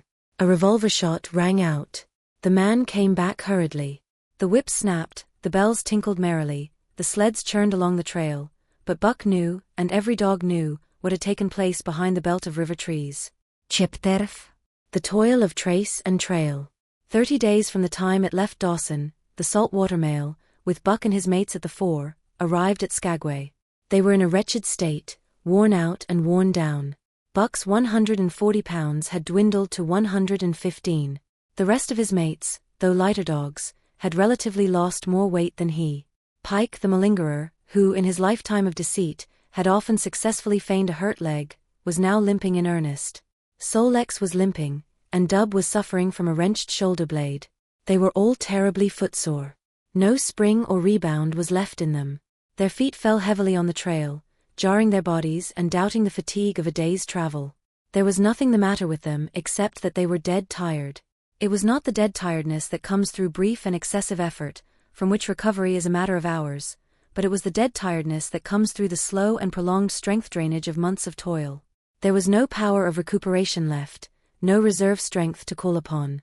It had been all used, the last least bit of it. Every muscle, every fiber, every cell, was tired, dead tired. And there was reason for it. In less than 5 months they had traveled 2,500 miles, during the last 1,800 of which they had had but 5 days' rest. When they arrived at Skagway they were apparently on their last legs. They could barely keep the traces taut, and on the downgrades just managed to keep out of the way of the sled.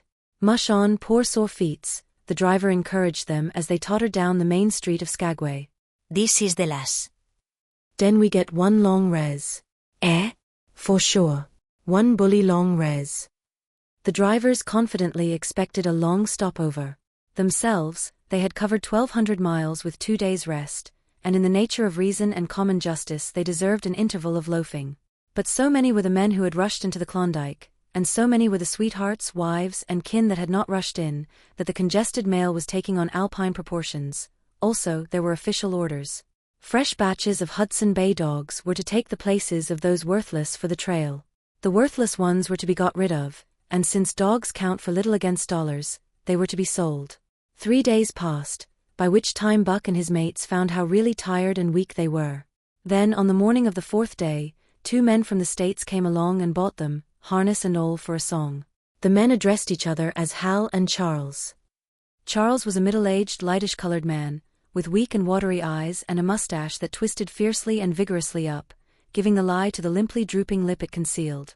Hal was a youngster of 19 or 20, with a big Colt's revolver and a hunting knife strapped about him on a belt that fairly bristled with cartridges. This belt was the most salient thing about him. It advertised his callousness sheer and unutterable. Both men were manifestly out of place, and why such as they should adventure the north is part of the mystery of things that passes understanding. Buck heard the chaffering, saw the money pass between the man and the government agent, and knew that the Scotch half-breed and the mail train drivers were passing out of his life on the heels of Perrault and Francois and the others who had gone before. When driven with his mates to the new owner's camp, Buck saw a slipshod and slovenly affair, tent half-stretched, dishes unwashed, everything in disorder. Also he saw a woman. Mercedes, the men called her. She was Charles's wife and Hal's sister. A nice family party. Buck watched them apprehensively as they proceeded to take down the tent and load the sled. There was a great deal of effort about their manner, but no businesslike method. The tent was rolled into an awkward bundle 3 times as large as it should have been. The tin dishes were packed away unwashed. Mercedes continually fluttered in the way of her men and kept up an unbroken chattering of remonstrance and advice. When they put a clothes sack on the front of the sled, she suggested it should go on the back, and when they had put it on the back, and covered it over with a couple of other bundles, she discovered overlooked articles which could abide nowhere else but in that very sack, and they unloaded again. 3 men from a neighboring tent came out and looked on, grinning and winking at one another. "You've got a right smart load as it is," said one of them, "and it's not me should tell you your business, but I wouldn't tote that tent along if I was you." "Undreamed of," cried Mercedes, throwing up her hands in dainty dismay. "However in the world could I manage without a tent?" "It's springtime, and you won't get any more cold weather," the man replied. She shook her head decidedly, and Charles and Hal put the last odds and ends on top the mountainous load. "Think it'll ride?" one of the men asked. "Why shouldn't it?" Charles demanded rather shortly. "Oh, that's all right, the man hastened meekly to say. "I was just a-wonderin', that is all. It seemed a mite top-heavy." Charles turned his back and drew the lashings down as well as he could, which was not in the least well. "And of course the dogs can hike along all day with that contraption behind them," affirmed a second of the men. "Certainly," said Hal with freezing politeness, taking hold of the gee-pole with one hand and swinging his whip from the other. "Mush!" he shouted. "Mush on there!" The dogs sprang against the breastbands, strained hard for a few moments, then relaxed. They were unable to move the sled. "The lazy brutes, I'll show them," he cried, preparing to lash out at them with the whip.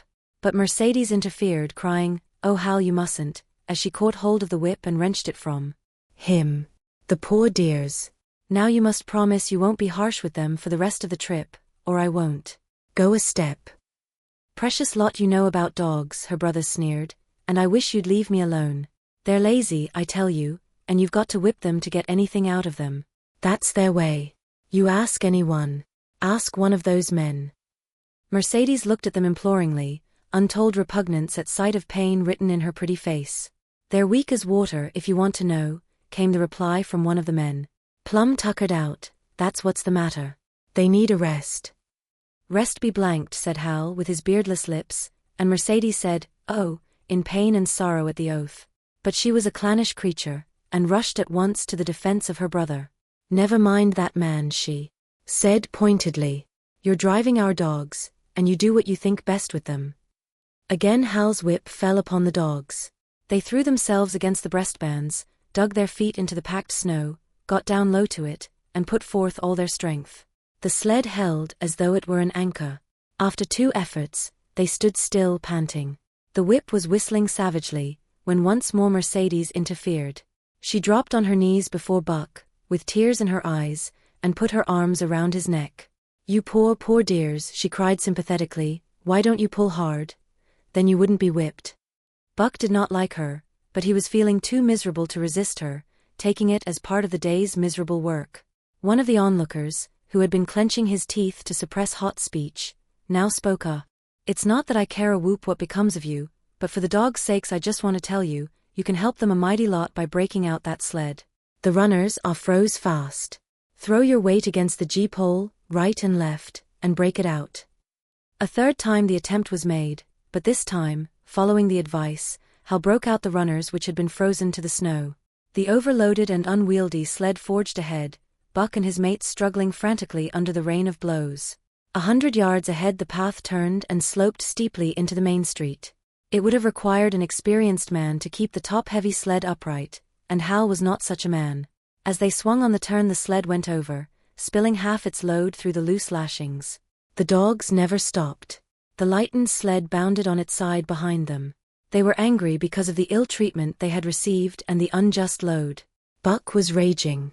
He broke into a run, the team following his lead. Hal cried "Whoa! Whoa!" but they gave no heed. He tripped and was pulled off his feet. The capsized sled ground over him, and the dogs dashed on up the street, adding to the gaiety of Skagway as they scattered the remainder of the outfit along its chief thoroughfare. Kind-hearted citizens caught the dogs and gathered up the scattered belongings. Also, they gave advice. Half the load and twice the dogs, if they ever expected to reach Dawson, was what was said. Hal and his sister and brother-in-law listened unwillingly, pitched tent, and overhauled the outfit. Canned goods were turned out that made men laugh, for canned goods on the long trail is a thing to dream about. Blankets for a hotel, quoth one of the men who laughed and helped. Half as many is too much, get rid of them. Throw away that tent, and all those dishes, who's going to wash them anyway? Good Lord, do you think you're traveling on a Pullman? And so it went, the inexorable elimination of the superfluous. Mercedes cried when her clothes bags were dumped on the ground and article after article was thrown out. She cried in general, and she cried in particular over each discarded thing. She clasped hands about knees, rocking back and forth broken-heartedly. She averred she would not go an inch, not for a dozen Charleses. She appealed to everybody and to everything, finally wiping her eyes and proceeding to cast out even articles of apparel that were imperative necessaries. And in her zeal, when she had finished with her own, she attacked the belongings of her men and went through them like a tornado. This accomplished, the outfit, though cut in half, was still a formidable bulk. Charles and Hal went out in the evening and bought 6 outside dogs. These, added to the 6 of the original team, Antique and Kuna, the huskies obtained at the Rink Rapids on the record trip, brought the team up to 14. But the outside dogs, though practically broken in since their landing, did not amount to much. 3 were short-haired pointers, 1 was a Newfoundland, and the other 2 were mongrels of indeterminate breed. They did not seem to know anything, these newcomers. Buck and his comrades looked upon them with disgust, and though he speedily taught them their places and what not to do, he could not teach them what to do. They did not take kindly to trace and trail. With the exception of the 2 mongrels, they were bewildered and spirit-broken by the strange savage environment in which they found themselves and by the ill treatment they had received. The 2 mongrels were without spirit at all, bones were the only things breakable about them. With the newcomers hopeless and forlorn, and the old team worn out by 2,500 miles of continuous trail, the outlook was anything but bright. The 2 men, however, were quite cheerful. And they were proud, too. They were doing the thing in style, with 14 dogs. They had seen other sleds depart over the pass for Dawson, or come in from Dawson, but never had they seen a sled with so many as 14 dogs. In the nature of Arctic travel there was a reason why 14 dogs should not drag one sled, and that was that one sled could not carry the food for 14 dogs. But Charles and Hal did not know this. They had worked the trip out with a pencil, so much to a dog, so many dogs, so many days. QED Mercedes looked over their shoulders and nodded comprehensively. It was all so very simple. Late next morning Buck led the long team up the street. There was nothing lively about it, no snap or go in him and his fellows. They were starting dead weary. For times he had covered the distance between Saltwater and Dawson, and the knowledge that jaded and tired, he was facing the same trail once more, made him bitter. His heart was not in the work, nor was the heart of any dog. The outsides were timid and frightened, the insides without confidence in their masters. Buck felt vaguely that there was no depending upon these 2 men and the woman. They did not know how to do anything, and as the days went by it became apparent that they could not learn. They were slack in all things, without order or discipline. It took them half the night to pitch a slovenly camp, and half the morning to break that camp and get the sled loaded in fashion so slovenly that for the rest of the day they were occupied in stopping and rearranging the load. Some days they did not make 10 miles. On other days they were unable to get started at all. And on no day did they succeed in making more than half the distance used by the men as a basis in their dog food computation. It was inevitable that they should go short on dog food. But they hastened it by overfeeding, bringing the day nearer when underfeeding would commence. The outside dogs, whose digestions had not been trained by chronic famine to make the most of little, had voracious appetites. And when, in addition to this, the worn-out huskies pulled weakly, Hal decided that the orthodox ration was too small. He doubled it. And to cap it all, when Mercedes, with tears in her pretty eyes and a quaver in her throat, could not cajole him into giving the dogs still more, she stole from the fish sacks and fed them slyly. But it was not food that Buck and the huskies needed, but rest. And though they were making poor time, the heavy load they dragged sapped their strength severely. Then came the underfeeding. Hal awoke one day to the fact that his dog food was half gone and the distance only quarter covered. Further, that for love or money no additional dog food was to be obtained. So he cut down even the orthodox ration and tried to increase the day's travel. His sister and brother-in-law seconded him, but they were frustrated by their heavy outfit and their own incompetence. It was a simple matter to give the dogs less food, but it was impossible to make the dogs travel faster, while their own inability to get underway earlier in the morning prevented them from traveling longer hours. Not only did they not know how to work dogs, but they did not know how to work themselves. The first to go was Dub. Poor blundering thief that he was, always getting caught and punished, he had nonetheless been a faithful worker. His wrenched shoulder blade, untreated and unrest, went from bad to worse, till finally Hal shot him with the big Colt's revolver. It is a saying of the country that an outside dog starves to death on the ration of the husky, so the 6 outside dogs under Buck could do no less than die on half the ration of the husky. The Newfoundland went first, followed by the 3 short-haired pointers, the 2 mongrels hanging more grittily on to life, but going in the end. By this time all the amenities and gentlenesses of the Southland had fallen away from the 3 people. Shorn of its glamour and romance, Arctic travel became to them a reality too harsh for their manhood and womanhood. Mercedes ceased weeping over the dogs, being too occupied with weeping over herself and with quarreling with her husband and brother. To quarrel was the one thing they were never too weary to do. Their irritability arose out of their misery, increased with it, doubled upon it, outdistanced it. The wonderful patience of the trail which comes to men who toil hard and suffer sore, and remain sweet of speech and kindly, did not come to these 2 men and the woman. They had no inkling of such a patience. They were stiff and in pain, their muscles ached, their bones ached, their very hearts ached, and because of this they became sharp of speech, and hard words were first on their lips in the morning and last at night. Charles and Hal wrangled whenever Mercedes gave them a chance. It was the cherished belief of each that he did more than his share of the work, and neither forbore to speak this belief at every opportunity. Sometimes Mercedes sided with her husband, sometimes with her brother. The result was a beautiful and unending family quarrel. Starting from a dispute as to which should chop a few sticks for the fire, a dispute which concerned only Charles and Hal, presently would be lugged in the rest of the family, fathers, mothers, uncles, cousins, people thousands of miles away, and some of them dead. That Hal's views on art, or the sort of society plays his mother's brother wrote, should have anything to do with the chopping of a few sticks of firewood, passes comprehension. Nevertheless, the quarrel was as likely to tend in that direction as in the direction of Charles's political prejudices. And that Charles's sister's tale-bearing tongue should be relevant to the building of a Yukon fire, was apparent only to Mercedes, who disburdened herself of copious opinions upon that topic, and incidentally upon a few other traits unpleasantly peculiar to her husband's family. In the meantime the fire remained unbuilt, the camp half-pitched, and the dogs unfed. Mercedes nursed a special grievance, the grievance of sex. She was pretty and soft, and had been chivalrously treated all her days. But the present treatment by her husband and brother was everything save chivalrous. It was her custom to be helpless. They complained. Upon which impeachment of what to her was her most essential sex prerogative, she made their lives unendurable. She no longer considered the dogs, and because she was sore and tired, she persisted in riding on the sled. She was pretty and soft, but she weighed 120 pounds, a lusty last straw to the load dragged by the weak and starving animals. She rode for days, till they fell in the traces and the sled stood still. Charles and Hal begged her to get off and walk, pleaded with her, entreated, the while she wept and importuned heaven with a recital of their brutality. On one occasion they took her off the sled by main strength. They never did it again. She let her legs go limp like a spoiled child, and sat down on the trail. They went on their way, but she did not move. After they had traveled 3 miles they unloaded the sled, came back for her, and by main strength put her on the sled again. In the excess of their own misery they were callous to the suffering of their animals. Hal's theory, which he practiced on others, was that one must get hardened.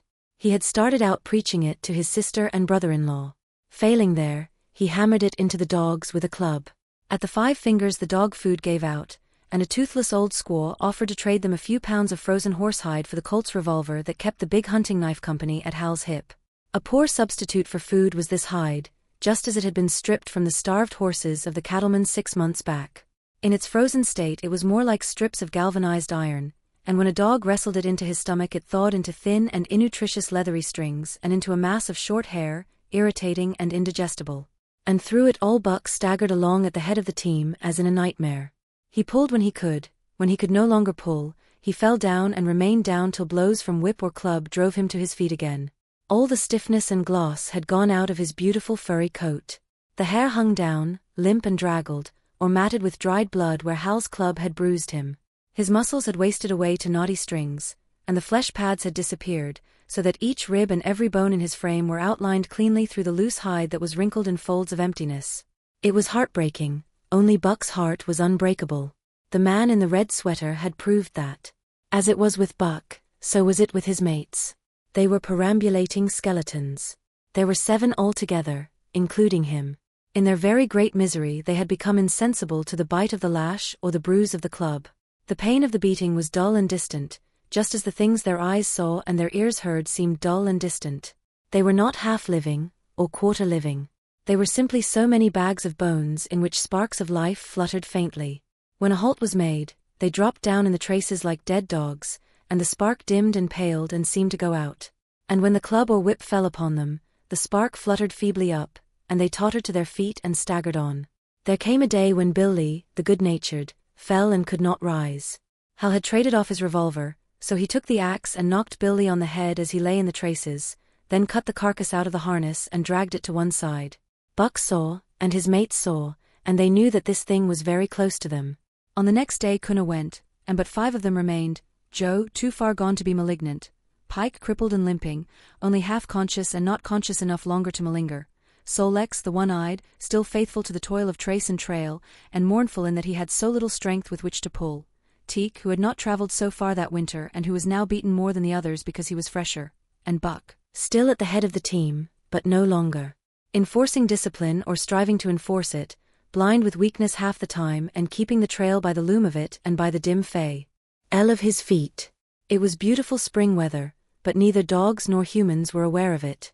Each day the sun rose earlier and set later. It was dawn by 3 in the morning, and twilight lingered till 9 at night. The whole long day was a blaze of sunshine. The ghostly winter silence had given way to the great spring murmur of awakening life. This murmur arose from all the land, fraught with the joy of living.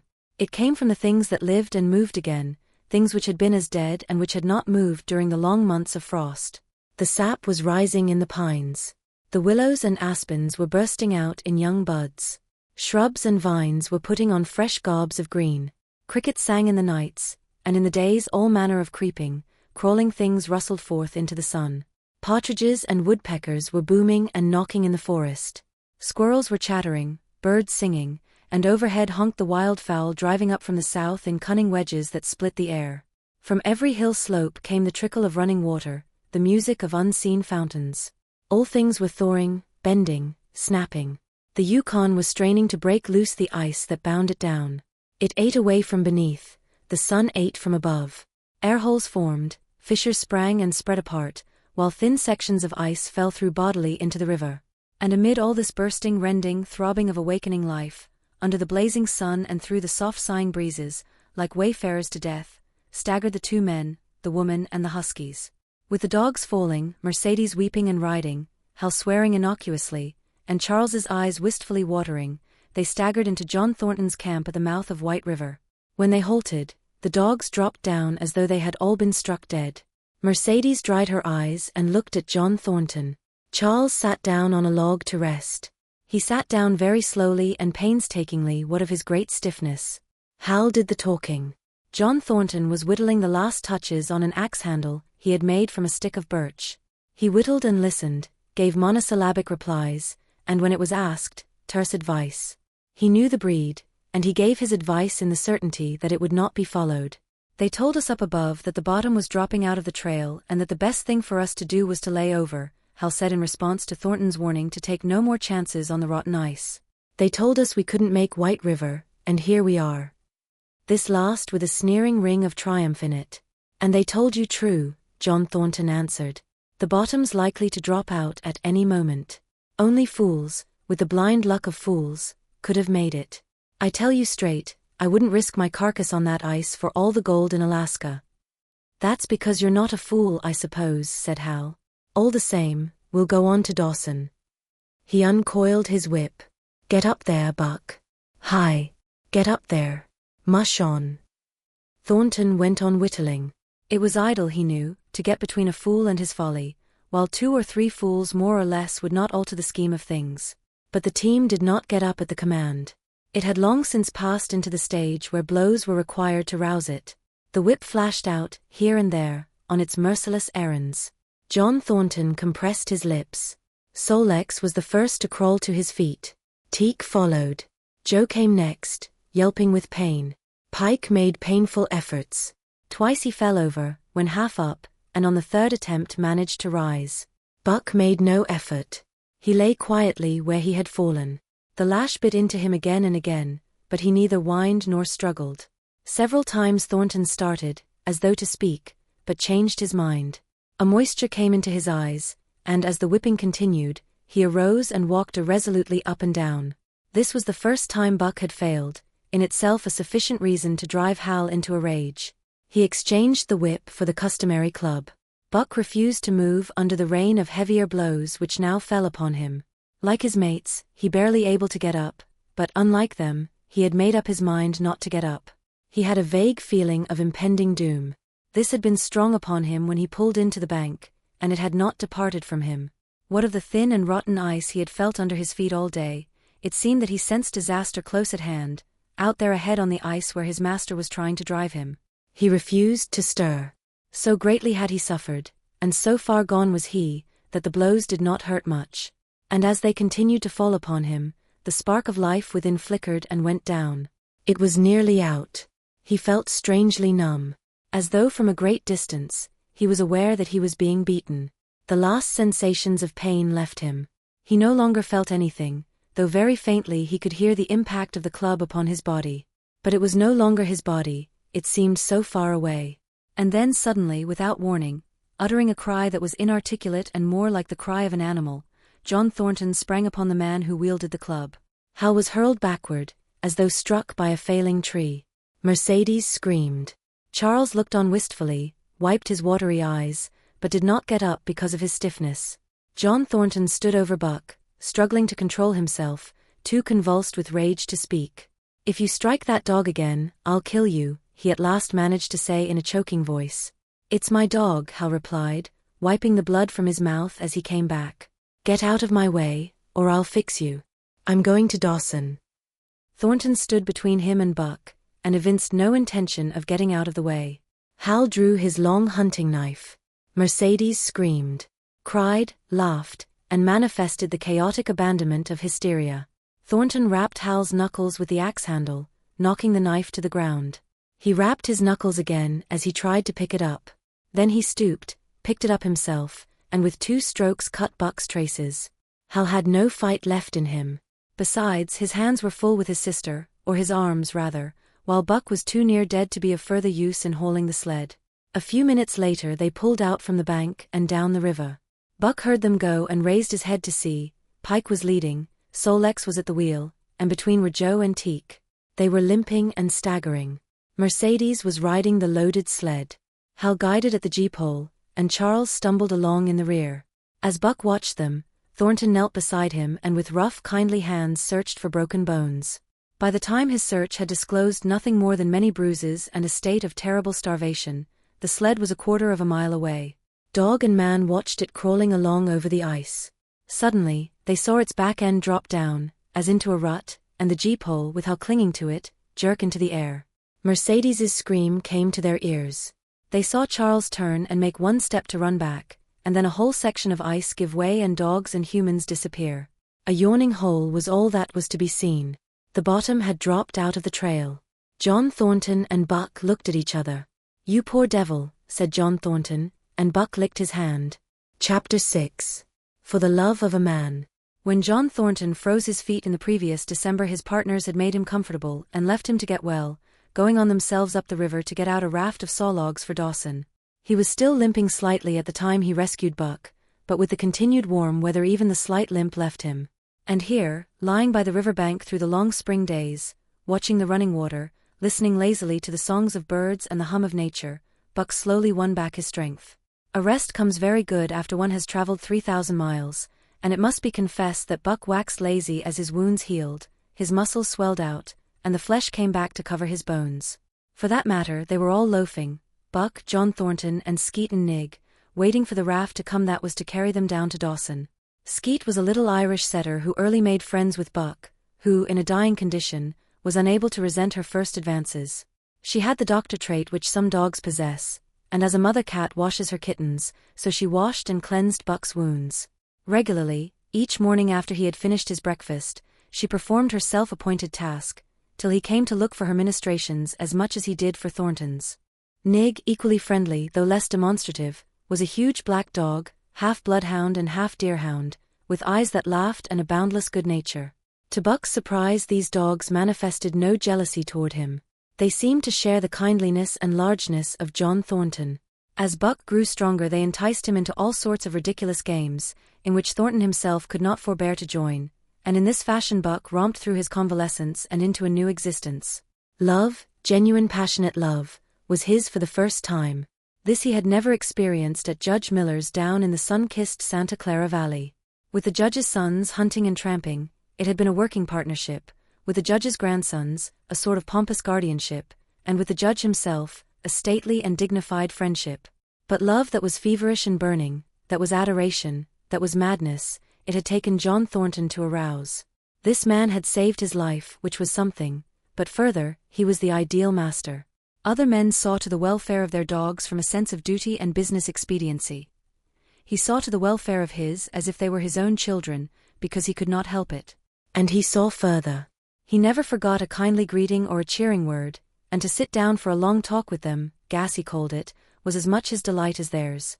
He had a way of taking Buck's head roughly between his hands, and resting his own head upon Buck's, of shaking him back and forth, the while calling him ill names that to Buck were love names. Buck knew no greater joy than that rough embrace and the sound of murmured oaths, and at each jerk back and forth it seemed that his heart would be shaken out of his body, so great was its ecstasy. And when released he sprang to his feet, his mouth laughing, his eyes eloquent, his throat vibrant with unuttered sound, and in that fashion remained without movement. John Thornton would reverently exclaim, "God, you can all but speak." Buck had a trick of love expression that was akin to hurt. He would often seize Thornton's hand in his mouth and close so fiercely that the flesh bore the impress of his teeth for some time afterward. And as Buck understood the oaths to be love words, so the man understood this feigned bite for a caress. For the most part, however, Buck's love was expressed in adoration. While he went wild with happiness when Thornton touched him or spoke to him, he did not seek these tokens. Unlike Skeet, who was wont to shove her nose under Thornton's hand and nudge till petted, or Nig, who would stalk up and rest his great head on Thornton's knee, Buck was content to adore at a distance. He would lie by the hour, eager, alert, at Thornton's feet, looking up into his face, dwelling upon it, studying it, following with keenest interest each fleeting expression, every movement or change of feature. Or, as chance might have it, he would lie farther away, to the side or rear, watching the outlines of the man and the occasional movements of his body. And often, such was the communion in which they lived, the strength of Buck's gaze would draw John Thornton's head around, and he would return the gaze without speech, his heart shining out of his eyes as Buck's heart shone out. For a long time after his rescue, Buck did not like Thornton to get out of his sight. From the moment he left the tent to when he entered it again, Buck would follow at his heels. His transient masters, since he had come into the Northland, had bred in him a fear that no master could be permanent. He was afraid that Thornton would pass out of his life as Perrault and Francois and the Scotch half-breed had passed out. Even in the night, in his dreams, he was haunted by this fear. At such times he would shake off sleep and creep through the chill to the flap of the tent, where he would stand and listen to the sound of his master's breathing. But in spite of this great love he bore John Thornton, which seemed to bespeak the soft civilizing influence, the strain of the primitive, which the Northland had aroused in him, remained alive and active. Faithfulness and devotion, things born of fire and roof, were his, yet he retained his wildness and wheeliness. He was a thing of the wild, come in from the wild to sit by John Thornton's fire, rather than a dog of the soft Southland stamped with the marks of generations of civilization. Because of his very great love, he could not steal from this man, but from any other man in any other camp, he did not hesitate an instant, while the cunning with which he stole enabled him to escape detection. His face and body were scored by the teeth of many dogs, and he fought as fiercely as ever and more shrewdly. Skeet and Nig were too good-natured for quarreling. Besides, they belonged to John Thornton, but the strange dog, no matter what the breed or valor, swiftly acknowledged Buck's supremacy or found himself struggling for life with a terrible antagonist. And Buck was merciless. He had learned well the law of club and fong, and he never forewent an advantage or drew back from a foe he had started on the way to death. He had lessoned from Spitz, and from the chief fighting dogs of the police and mail, and knew there was no middle course. He must master or be mastered, while to show mercy was a weakness. Mercy did not exist in the primordial life. It was misunderstood for fear, and such misunderstandings made for death. Kill or be killed, eat or be eaten was the law, and this mandate down out of the depths of time he obeyed. He was older than the days he had seen and the breaths he had drawn. He linked the past with the present, and the eternity behind him throbbed through him in a mighty rhythm to which he swayed as the tides and seasons swayed. He sat by John Thornton's fire, a broad-breasted dog, white-fanged and long-furred, but behind him were the shades of all manner of dogs, half-wolves and wild wolves, urgent and prompting, tasting the savor of the meat he ate, thirsting for the water he drank, scenting the wind with him, listening with him and telling him the sounds made by the wild life in the forest, dictating his moods, directing his actions, lying down to sleep with him when he lay down, and dreaming with him and beyond him, and becoming themselves the stuff of his dreams. So peremptorily did these shades beckon him, that each day mankind and the claims of mankind slipped farther from him. Deep in the forest a call was sounding, and as often as he heard this call, mysteriously thrilling and luring, he felt compelled to turn his back upon the fire and the beaten earth around it, and to plunge into the forest, and on, he knew not where or why, nor did he wonder where or why, the call sounding imperiously, deep in the forest. But as often as he gained the soft unbroken earth and the green shade, the love for John Thornton drew him back to the fire again. Thornton alone held him. The rest of mankind was as nothing. Chance travelers might praise or pet him, but he was cold under it all, and from a too demonstrative man he would get up and walk away. When Thornton's partners, Hans and Pete, arrived on the long-expected raft, Buck refused to notice them till he learned they were close to Thornton. After that he tolerated them in a passive sort of way, accepting favors from them as though he favored them by accepting. They were of the same large type as Thornton, living close to the earth, thinking simply and seeing clearly, and ere they swung the raft into the big eddy by the sawmill at Dawson, they understood Buck and his ways, and did not insist upon an intimacy such as obtained with Skeet and Nig. For Thornton, however, his love seemed to grow and grow. He, alone among men, could put a pack upon Buck's back in the summer traveling. Nothing was too great for Buck to do, when Thornton commanded. One day they had grub-staked themselves from the proceeds of the raft and left Dawson for the headwaters of the Tanana. The men and dogs were sitting on the crest of a cliff which fell away, straight down, to naked bedrock 300 feet below. John Thornton was sitting near the edge, Buck at his shoulder. A thoughtless whim seized Thornton, and he drew the attention of Hans and Pete to the experiment he had in mind. "Jump, Buck," he commanded, sweeping his arm out and over the chasm. The next instant he was grappling with Buck on the extreme edge, while Hans and Pete were dragging them back into safety. "It's uncanny," Pete said, after it was over and they had caught their speech. Thornton shook his head. "No, it is splendid, and it is terrible too. Do you know, it sometimes makes me afraid." "I'm not hankering to be the man that lays hands on you while he's around," Pete announced conclusively, nodding his head toward Buck. "Py Jingo," was Hans's contribution. "Not mineself either." It was at Circle City, ere the year was out, that Pete's apprehensions were realized. Black Burton, a man evil-tempered and malicious, had been picking a quarrel with a tenderfoot at the bar, when Thornton stepped good-naturedly between. Buck, as was his custom, was lying in a corner, head on paws, watching his master's every action. Burton struck out, without warning, straight from the shoulder. Thornton was sent spinning, and saved himself from falling only by clutching the rail of the bar. Those who were looking on heard what was neither bark nor yelp, but a something which is best described as a roar, and they saw Buck's body rise up in the air as he left the floor for Burton's throat. The man saved his life by instinctively throwing out his arm, but was hurled backward to the floor with Buck on top of him. Buck loosed his teeth from the flesh of the arm and drove in again for the throat. This time the man succeeded only in partly blocking, and his throat was torn open. Then the crowd was upon Buck, and he was driven off, but while a surgeon checked the bleeding, he prowled up and down, growling furiously, attempting to rush in, and being forced back by an array of hostile clubs. A miners' meeting, called on the spot, decided that the dog had sufficient provocation, and Buck was discharged. But his reputation was made, and from that day his name spread through every camp in Alaska. Later on, in the fall of the year, he saved John Thornton's life in quite another fashion. The three partners were lining a long and narrow poling boat down a bad stretch of rapids on the 40-mile creek. Hans and Pete moved along the bank, snubbing with a thin manila rope from tree to tree, while Thornton remained in the boat, helping its descent by means of a pole, and shouting directions to the shore. Buck, on the bank, worried and anxious, kept abreast of the boat, his eyes never off his master. At a particularly bad spot, where a ledge of barely submerged rocks jutted out into the river, Hans cast off the rope, and while Thornton pulled the boat out into the stream, ran down the bank with the end in his hand to snub the boat when it had cleared the ledge. This it did, and was flying downstream in a current as swift as a mill race, when Hans checked it with the rope and checked too suddenly.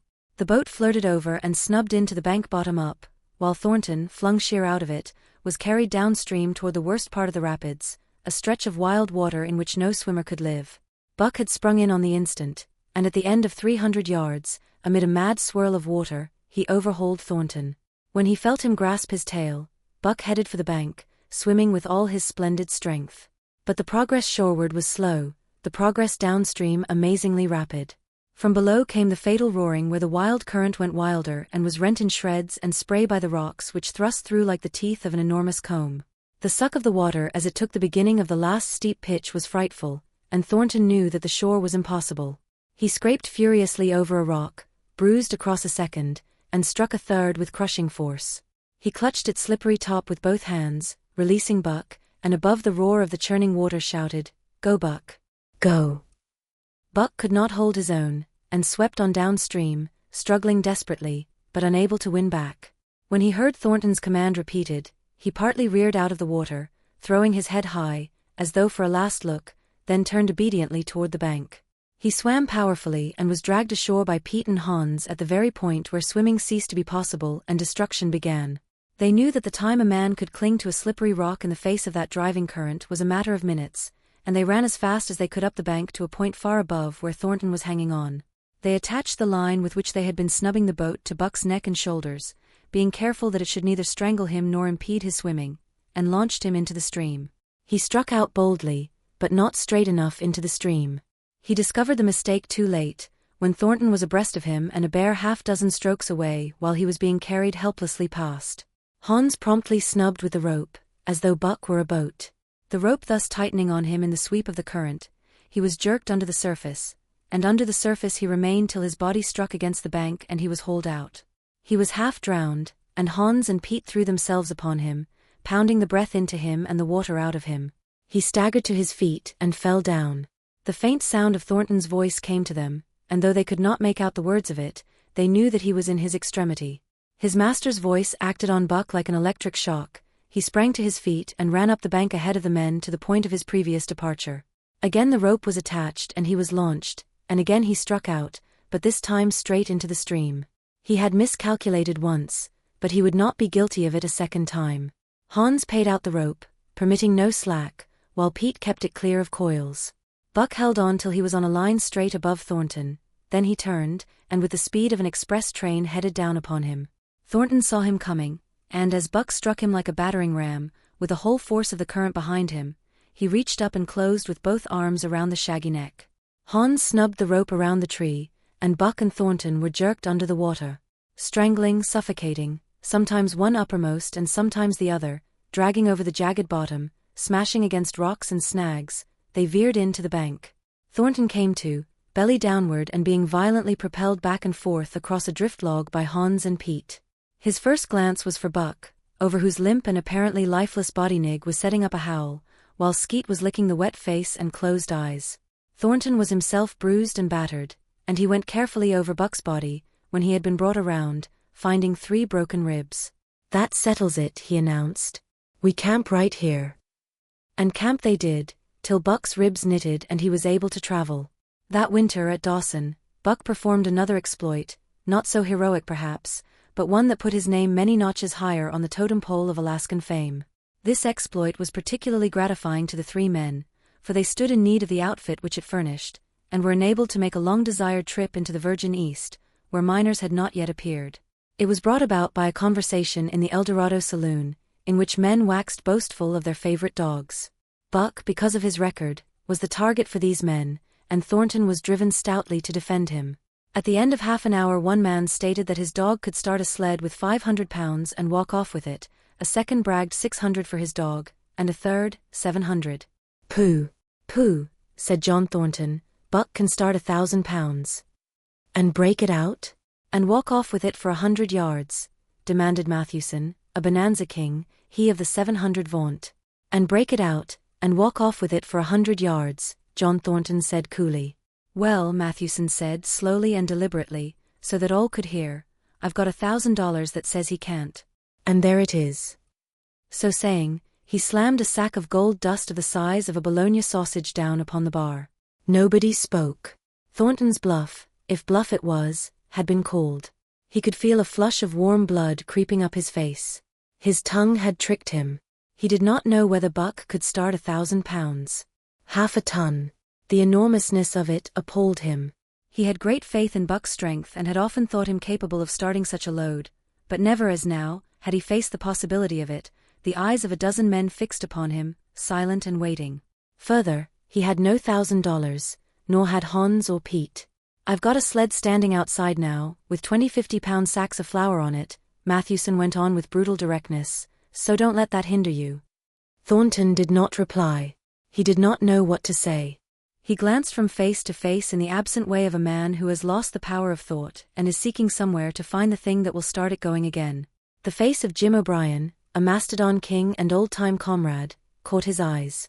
It was as a cue to him, seeming to rouse him to do what he would never have dreamed of doing. Can you lend me 1,000?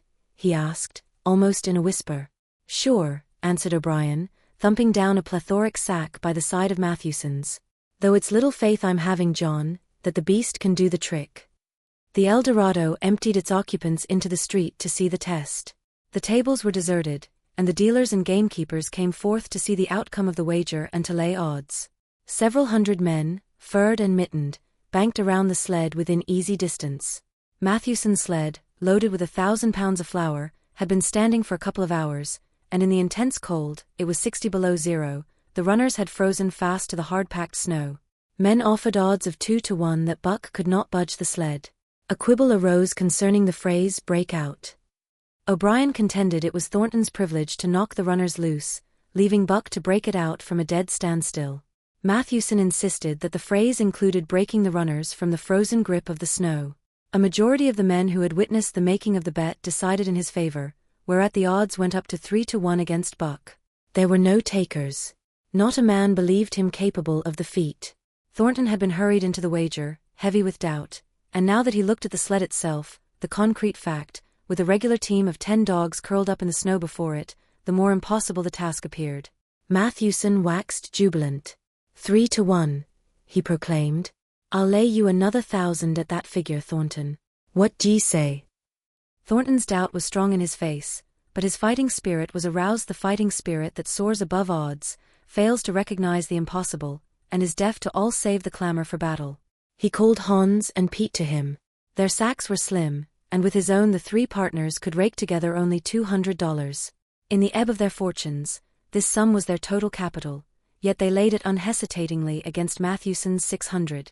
The team of 10 dogs was unhitched, and Buck, with his own harness, was put into the sled.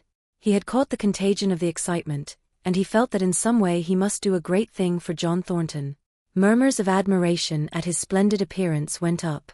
He was in perfect condition, without an ounce of superfluous flesh, and the 150 pounds that he weighed were so many pounds of grit and virility. His furry coat shone with the sheen of silk.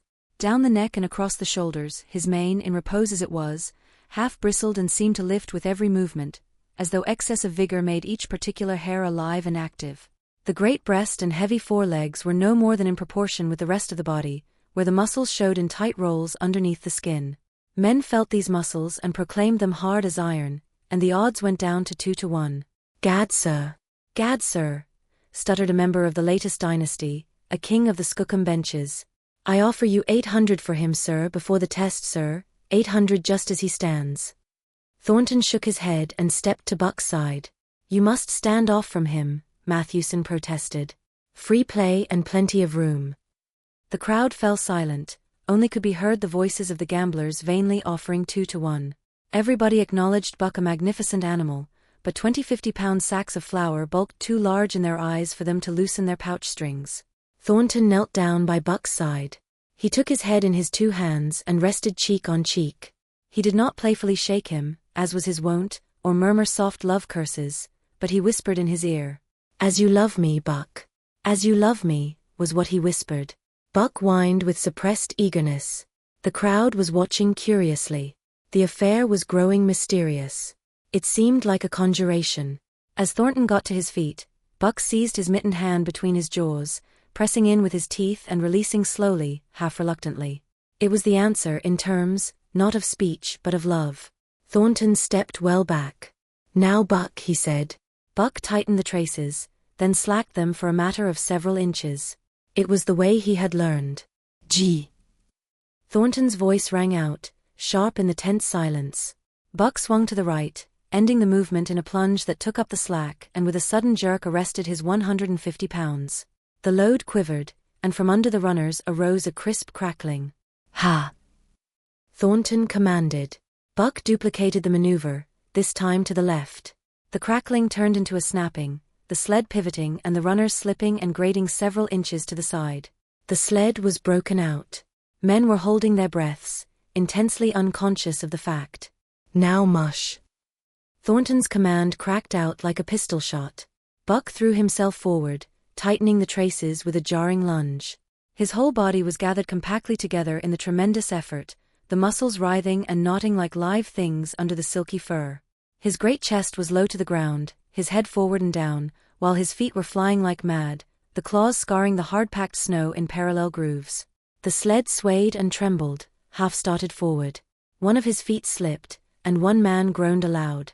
Then the sled lurched ahead in what appeared a rapid succession of jerks, though it never really came to a dead stop again.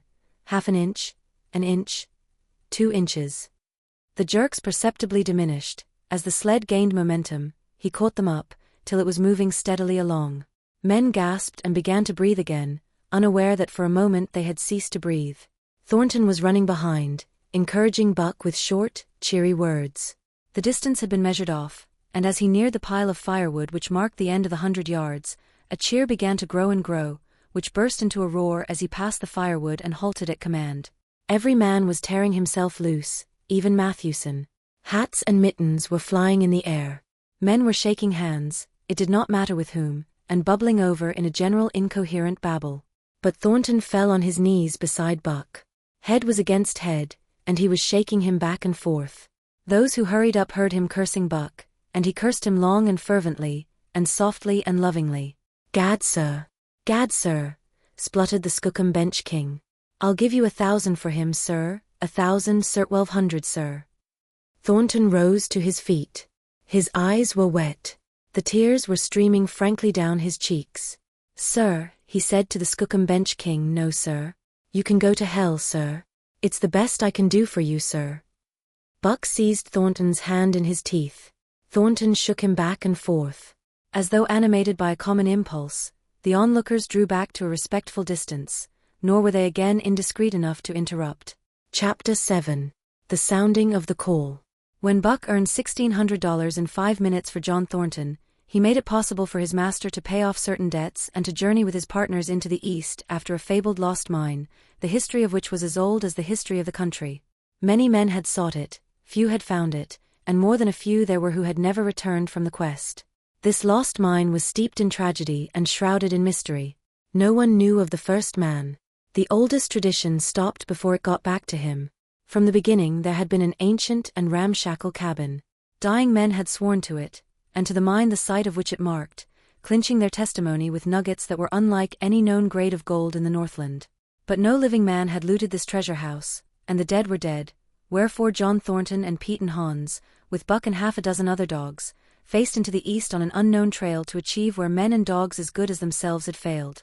They sled 70 miles up the Yukon, swung to the left into the Stewart River, past the Mayo and the McQuestion, and held on until the Stewart itself became a streamlet, threading the upstanding peaks which marked the backbone of the continent. John Thornton asked little of man or nature. He was unafraid of the wild. With a handful of salt and a rifle he could plunge into the wilderness and fare wherever he pleased and as long as he pleased.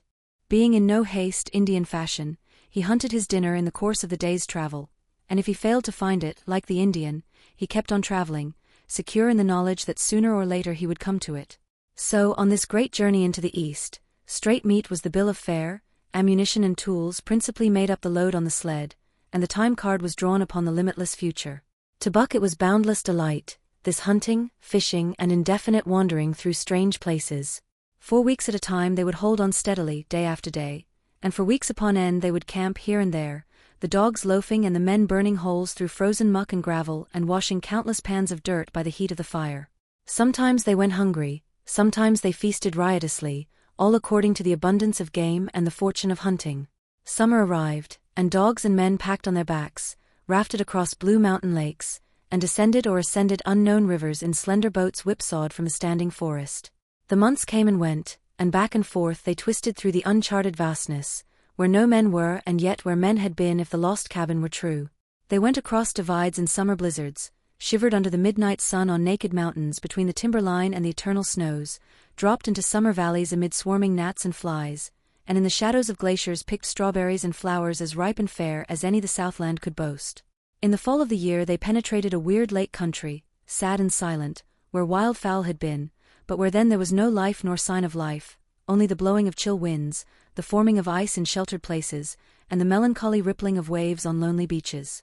And through another winter they wandered on the obliterated trails of men who had gone before. Once they came upon a path blazed through the forest, an ancient path, and the lost cabin seemed very near. But the path began nowhere and ended nowhere, and it remained mystery, as the man who made it and the reason he made it remained mystery. Another time they chanced upon the time-graven wreckage of a hunting lodge, and amid the shreds of rotted blankets John Thornton found a long-barreled flintlock. He knew it for a Hudson Bay Company gun of the young days in the Northwest, when such a gun was worth its height in beaver skins packed flat, and that was all no hint as to the man who in an early day had reared the lodge and left the gun among the blankets. Spring came on once more, and at the end of all their wandering they found, not the lost cabin, but a shallow placer in a broad valley where the gold showed like yellow butter across the bottom of the washing pan. They sought no farther. Each day they worked earned them thousands of dollars in clean dust and nuggets, and they worked every day. The gold was sacked in moose hide bags, 50 pounds to the bag, and piled like so much firewood outside the Spruce Bough Lodge. Like giants they toiled, days flashing on the heels of days like dreams as they heaped the treasure up. There was nothing for the dogs to do, save the hauling in of meat now and again that Thornton killed, and Buck spent long hours musing by the fire. The vision of the short-legged hairy man came to him more frequently, now that there was little work to be done, and often, blinking by the fire, Buck wandered with him in that other world which he remembered. The salient thing of this other world seemed fear. When he watched the hairy man sleeping by the fire, head between his knees and hands clasped above, Buck saw that he slept restlessly, with many starts and awakenings, at which times he would peer fearfully into the darkness and fling more wood upon the fire. Did they walk by the beach of a sea, where the hairy man gathered shellfish and ate them as he gathered, it was with eyes that roved everywhere for hidden danger and with legs prepared to run like the wind at its first appearance. Through the forest they crept noiselessly, Buck at the hairy man's heels, and they were alert and vigilant, the pair of them, ears twitching and moving and nostrils quivering, for the man heard and smelled as keenly as Buck. The hairy man could spring up into the trees and travel ahead as fast as on the ground, swinging by the arms from limb to limb, sometimes a dozen feet apart, letting go and catching, never falling, never missing his grip. In fact, he seemed as much at home among the trees as on the ground, and Buck had memories of nights of vigil spent beneath trees wherein the hairy man roosted, holding on tightly as he slept. And closely akin to the visions of the hairy man was the call still sounding in the depths of the forest. It filled him with a great unrest and strange desires. It caused him to feel a vague, sweet gladness, and he was aware of wild yearnings and stirrings for he knew not what. Sometimes he pursued the call into the forest, looking for it as though it were a tangible thing, barking softly or defiantly, as the mood might dictate.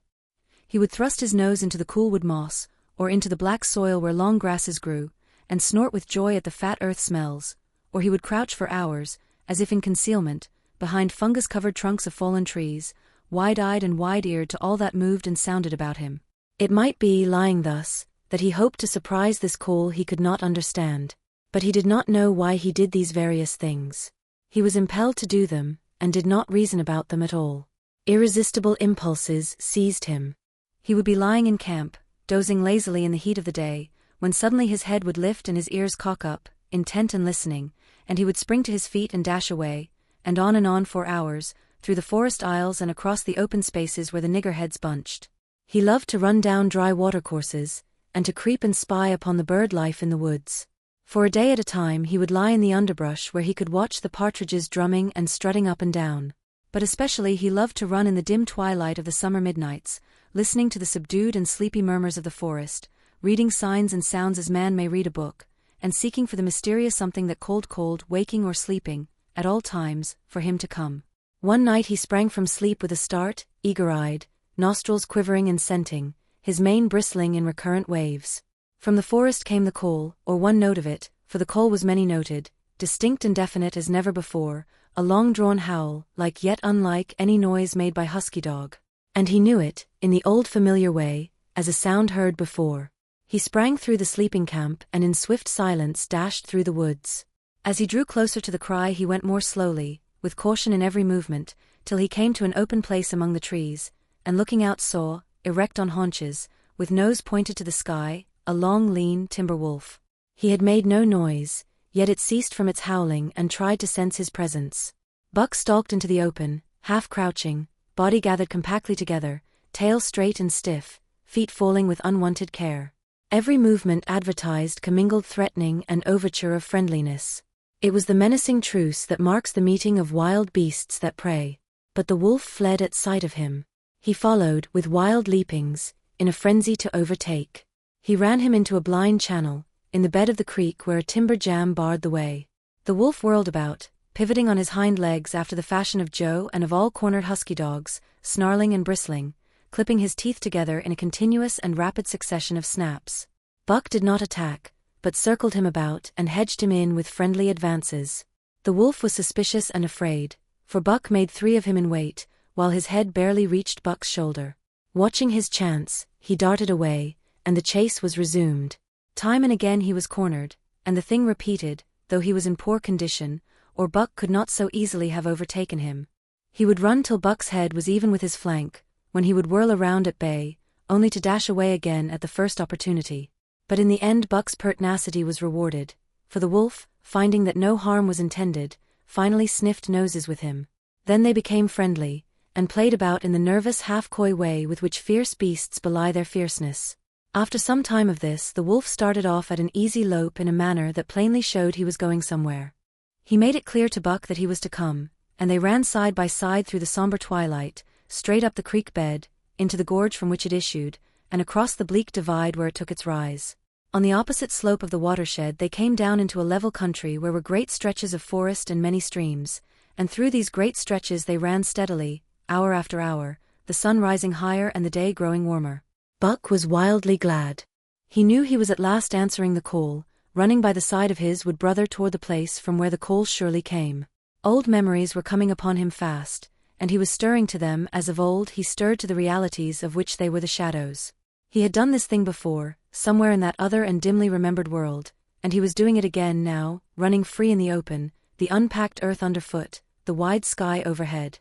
They stopped by a running stream to drink, and stopping, Buck remembered John Thornton. He sat down. The wolf started on toward the place from where the call surely came, then returned to him, sniffing noses and making actions as though to encourage him.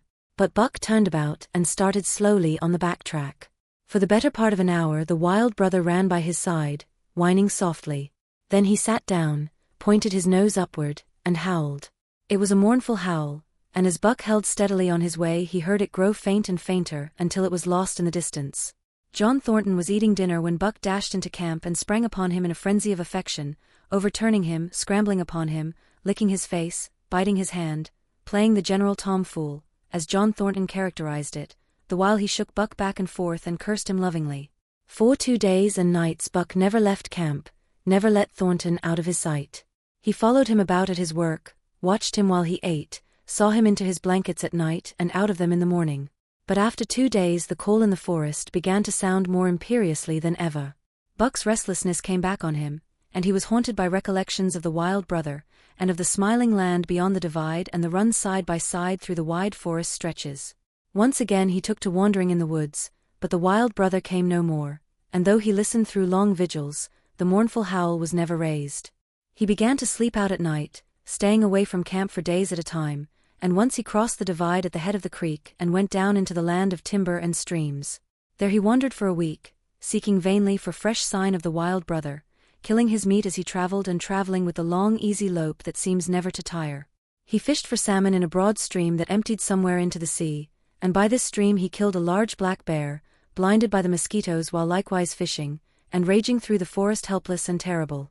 Even so, it was a hard fight, and it aroused the last latent remnants of Buck's ferocity. And 2 days later, when he returned to his kill and found a dozen wolverines quarreling over the spoil, he scattered them like chaff, and those that fled left 2 behind who would quarrel no more. The blood longing became stronger than ever before. He was a killer, a thing that preyed, living on the things that lived, unaided, alone, by virtue of his own strength and prowess, surviving triumphantly in a hostile environment where only the strong survived. Because of all this he became possessed of a great pride in himself, which communicated itself like a contagion to his physical being. It advertised itself in all his movements, was apparent in the play of every muscle, spoke plainly as speech in the way he carried himself, and made his glorious furry coat if anything more glorious. But for the stray brown on his muzzle and above his eyes, and for the splash of white hair that ran midmost down his chest, he might well have been mistaken for a gigantic wolf, larger than the largest of the breed. From his Saint Bernard father he had inherited size and weight, but it was his shepherd mother who had given shape to that size and weight. His muzzle was the long wolf muzzle, save that was larger than the muzzle of any wolf, and his head, somewhat broader, was the wolf head on a massive scale. His cunning was wolf cunning and wild cunning, his intelligence, shepherd intelligence and Saint Bernard intelligence, and all this, plus an experience gained in the fiercest of schools, made him as formidable a creature as any that intelligence roamed the wild. A carnivorous animal living on a straight meat diet, he was in full flower, at the high tide of his life, overspilling with vigor and virility.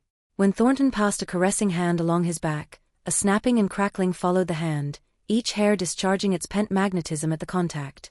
Every part, brain and body, nerve tissue and fiber, was keyed to the most exquisite pitch, and between all the parts there was a perfect equilibrium or adjustment.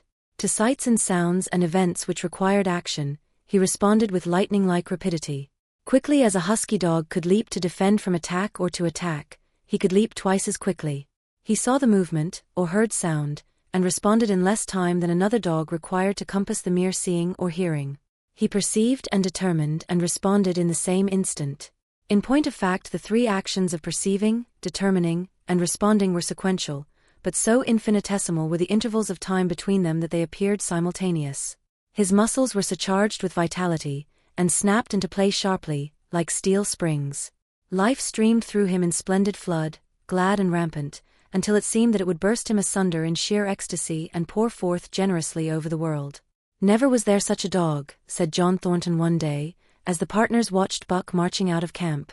"When he was made, the mold was broke," said Pete. "Py Jingo. I think so myself," Hans affirmed. They saw him marching out of camp, but they did not see the instant and terrible transformation which took place as soon as he was within the secrecy of the forest. He no longer marched. At once he became a thing of the wild, stealing along softly, cat-footed, a passing shadow that appeared and disappeared among the shadows. He knew how to take advantage of every cover, to crawl on his belly like a snake, and like a snake to leap and strike. He could take a ptarmigan from its nest, kill a rabbit as it slept, and snap in mid-air the little chipmunks fleeing a second too late for the trees. Fish in open pools were not too quick for him, nor were beaver, mending their dams, too wary. He killed to eat, not from wantonness, but he preferred to eat what he killed himself. So a lurking humor ran through his deeds, and it was his delight to steal upon the squirrels, and when he all but had them, to let them go, chattering in mortal fear to the treetops. As the fall of the year came on, the moose appeared in greater abundance, moving slowly down to meet the winter in the lower and less rigorous valleys. Buck had already dragged down a stray part-grown calf, but he wished strongly for larger and more formidable quarry, and he came upon it one day on the divide at the head of the creek. A band of 20 moose had crossed over from the land of streams and timber, and chief among them was a great bull. He was in a savage temper, and standing over 6 feet from the ground, was as formidable an antagonist as even Buck could desire. Back and forth the bull tossed his great palmate antlers, branching to 14 points and embracing 7 feet within the tips. His small eyes burned with a vicious and bitter light, while he roared with fury at sight of Buck. From the bull's side, just forward of the flank, protruded a feathered arrow end, which accounted for his savageness. Guided by that instinct which came from the old hunting days of the primordial world, Buck proceeded to cut the bull out from the herd. It was no slight task. He would bark and dance about in front of the bull, just out of reach of the great antlers and of the terrible splay hoofs which could have stamped his life out with a single blow. Unable to turn his back on the fanged danger and go on, the bull would be driven into paroxysms of rage. At such moments he charged Buck, who retreated craftily, luring him on by a simulated inability to escape. But when he was thus separated from his fellows, 2 or 3 of the younger bulls would charge back upon Buck and enable the wounded bull to rejoin the herd. There is a patience of the wild dog, tireless, persistent as life itself, that holds motionless for endless hours the spider in its web, the snake in its coils, the panther in its ambuscade. This patience belongs peculiarly to life when it hunts its living food, and it belonged to Buck as he clung to the flank of the herd, retarding its march, irritating the young bulls, worrying the cows with their half-grown calves, and driving the wounded bull mad with helpless rage. For half a day this continued. Buck multiplied himself, attacking from all sides, enveloping the herd in a whirlwind of menace, cutting out his victim as fast as it could rejoin its mates, wearing out the patience of creatures preyed upon, which is a lesser patience than that of creatures preying. As the day wore along and the sun dropped to its bed in the northwest, the darkness had come back and the fall nights were 6 hours long. The young bulls retraced their steps more and more reluctantly to the aid of their beset leader. The downcoming winter was harrying them on to the lower levels, and it seemed they could never shake off this tireless creature that held them back. Besides, it was not the life of the herd, or of the young bulls, that was threatened. The life of only one member was demanded, which was a remoter interest than their lives, and in the end they were content to pay the toll. As twilight fell, the old bull stood with lowered head, watching his mates, the cows he had known, the calves he had fathered, the bulls he had mastered, as they shambled on at a rapid pace through the fading light. He could not follow, for before his nose leaped the merciless fanged terror that would not let him go.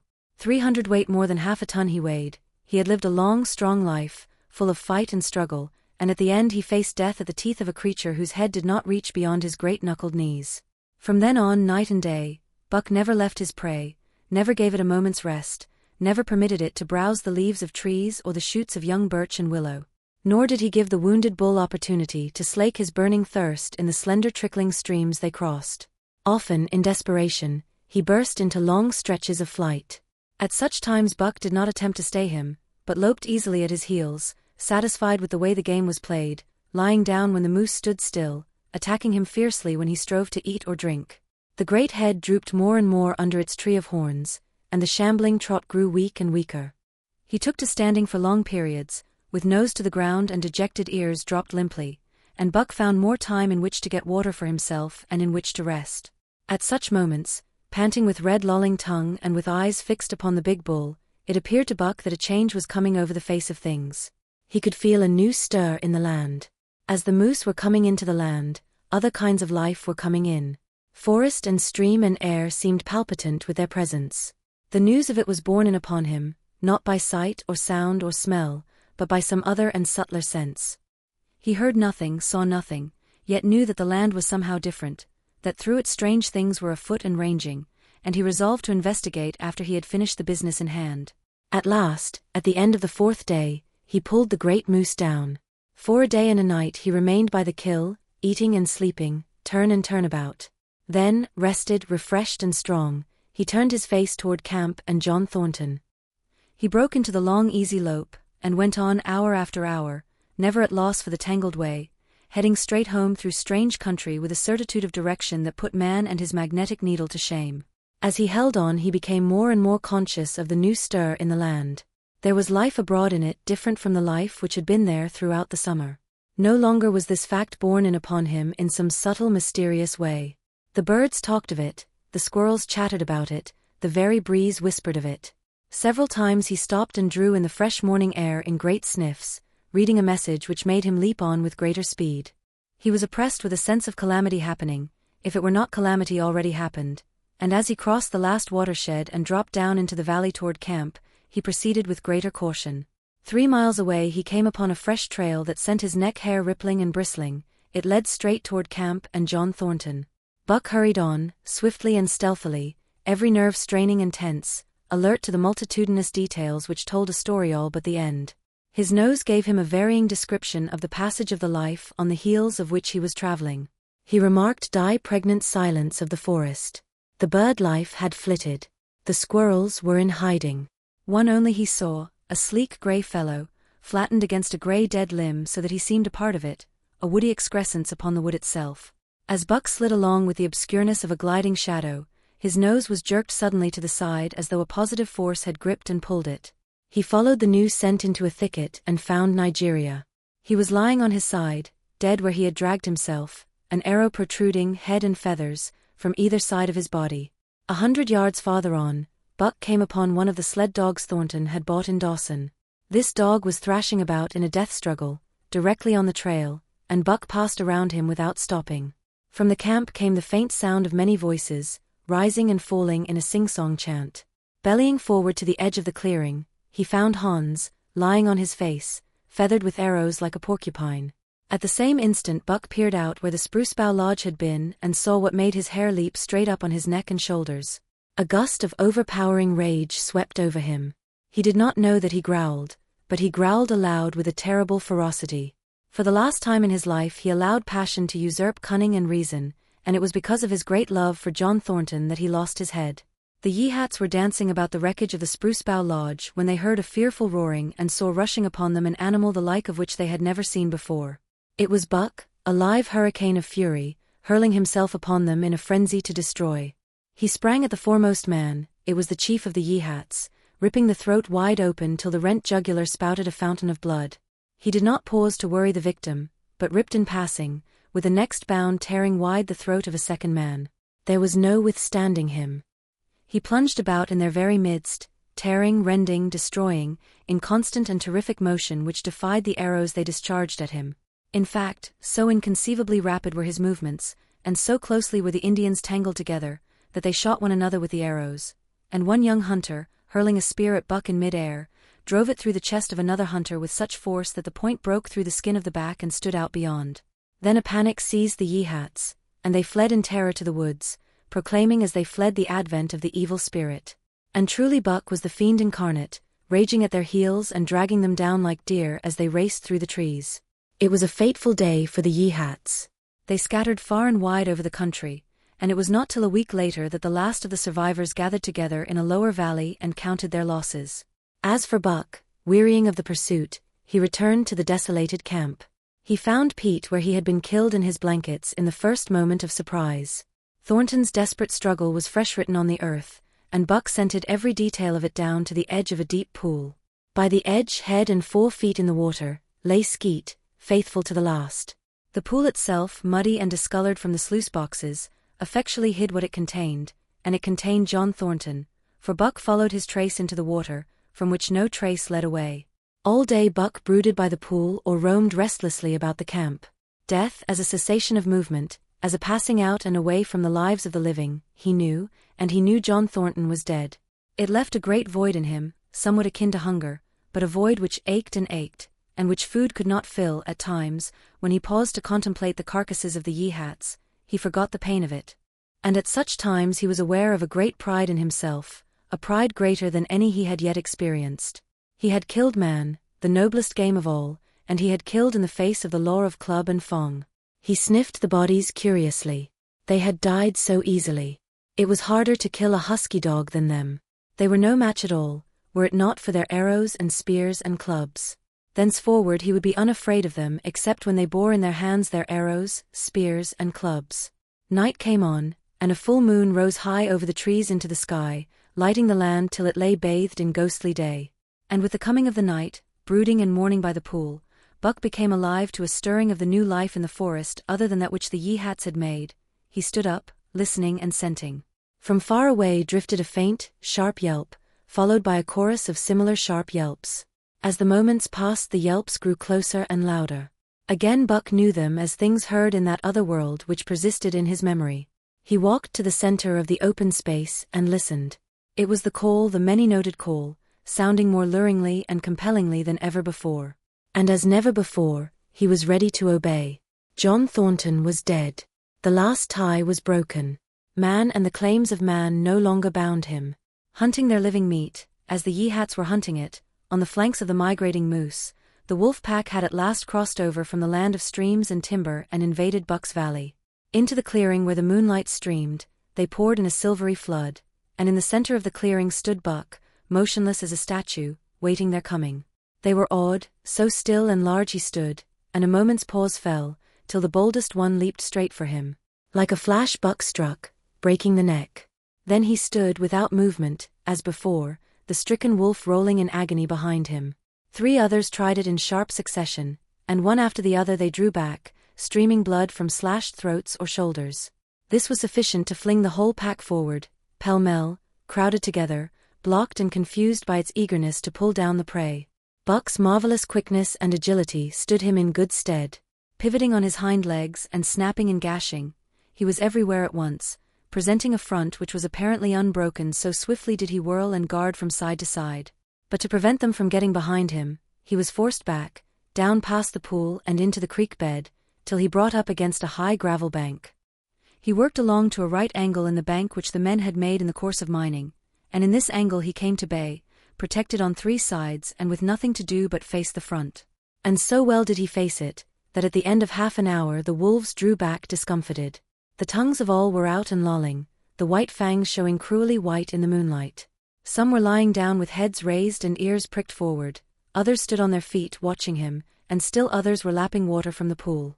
One wolf, long and lean and gray, advanced cautiously, in a friendly manner, and Buck recognized the wild brother with whom he had run for a night and a day. He was whining softly, and as Buck whined, they touched noses. Then an old wolf, gaunt and battle-scarred, came forward. Buck writhed his lips into the preliminary of a snarl, but sniffed noses with him, whereupon the old wolf sat down, pointed nose at the moon, and broke out the long wolf howl. The others sat down and howled. And now the call came to Buck in unmistakable accents. He too sat down and howled. This over, he came out of his angle and the pack crowded around him, sniffing in half-friendly, half-savage manner. The leaders lifted the yelp of the pack and sprang away into the woods. The wolves swung in behind, yelping in chorus. And Buck ran with them, side by side with the wild brother, yelping as he ran. Asterisk, asterisk, asterisk. And here may well end the story of Buck. The years were not many when the Yeehats noted a change in the breed of timber wolves, for some were seen with splashes of brown on head and muzzle, and with a rift of white centering down the chest. But more remarkable than this, the Yeehats tell of a ghost dog that runs at the head of the pack. They are afraid of this ghost dog, for it has cunning greater than they, stealing from their camps in fierce winters, robbing their traps, slaying their dogs, and defying their bravest hunters. Nay, the tale grows worse. Hunters there are who fail to return to the camp, and hunters there have been whom their tribesmen found with throats slashed cruelly open, and with wolf prints about them in the snow greater than the prints of any wolf. Each fall, when the Yeehats follow the movement of the moose, there is a certain valley which they never enter. And women there are who become sad when the word goes over the fire of how the evil spirit came to select that valley for an abiding place. In the summers there is one visitor, however, to that valley, of which the Yeehats do not know. It is a great gloriously coated wolf, like, and yet unlike, all other wolves. He crosses alone from the smiling timberland and comes down into an open space among the trees. Here a yellow stream flows from rotted moose-hide sacks and sinks into the ground, with long grasses growing through it and vegetable mold overrunning it and hiding its yellow from the sun, and here he muses for a time, howling once, long and mournfully, ere he departs. But he is not always alone. When the long winter nights come on and the wolves follow their meat into the lower valleys, he may be seen running at the head of the pack through the pale moonlight or glimmering borealis, leaping gigantic above his fellows, his great throat a bellow as he sings a song of the younger world, which is the song of the pack.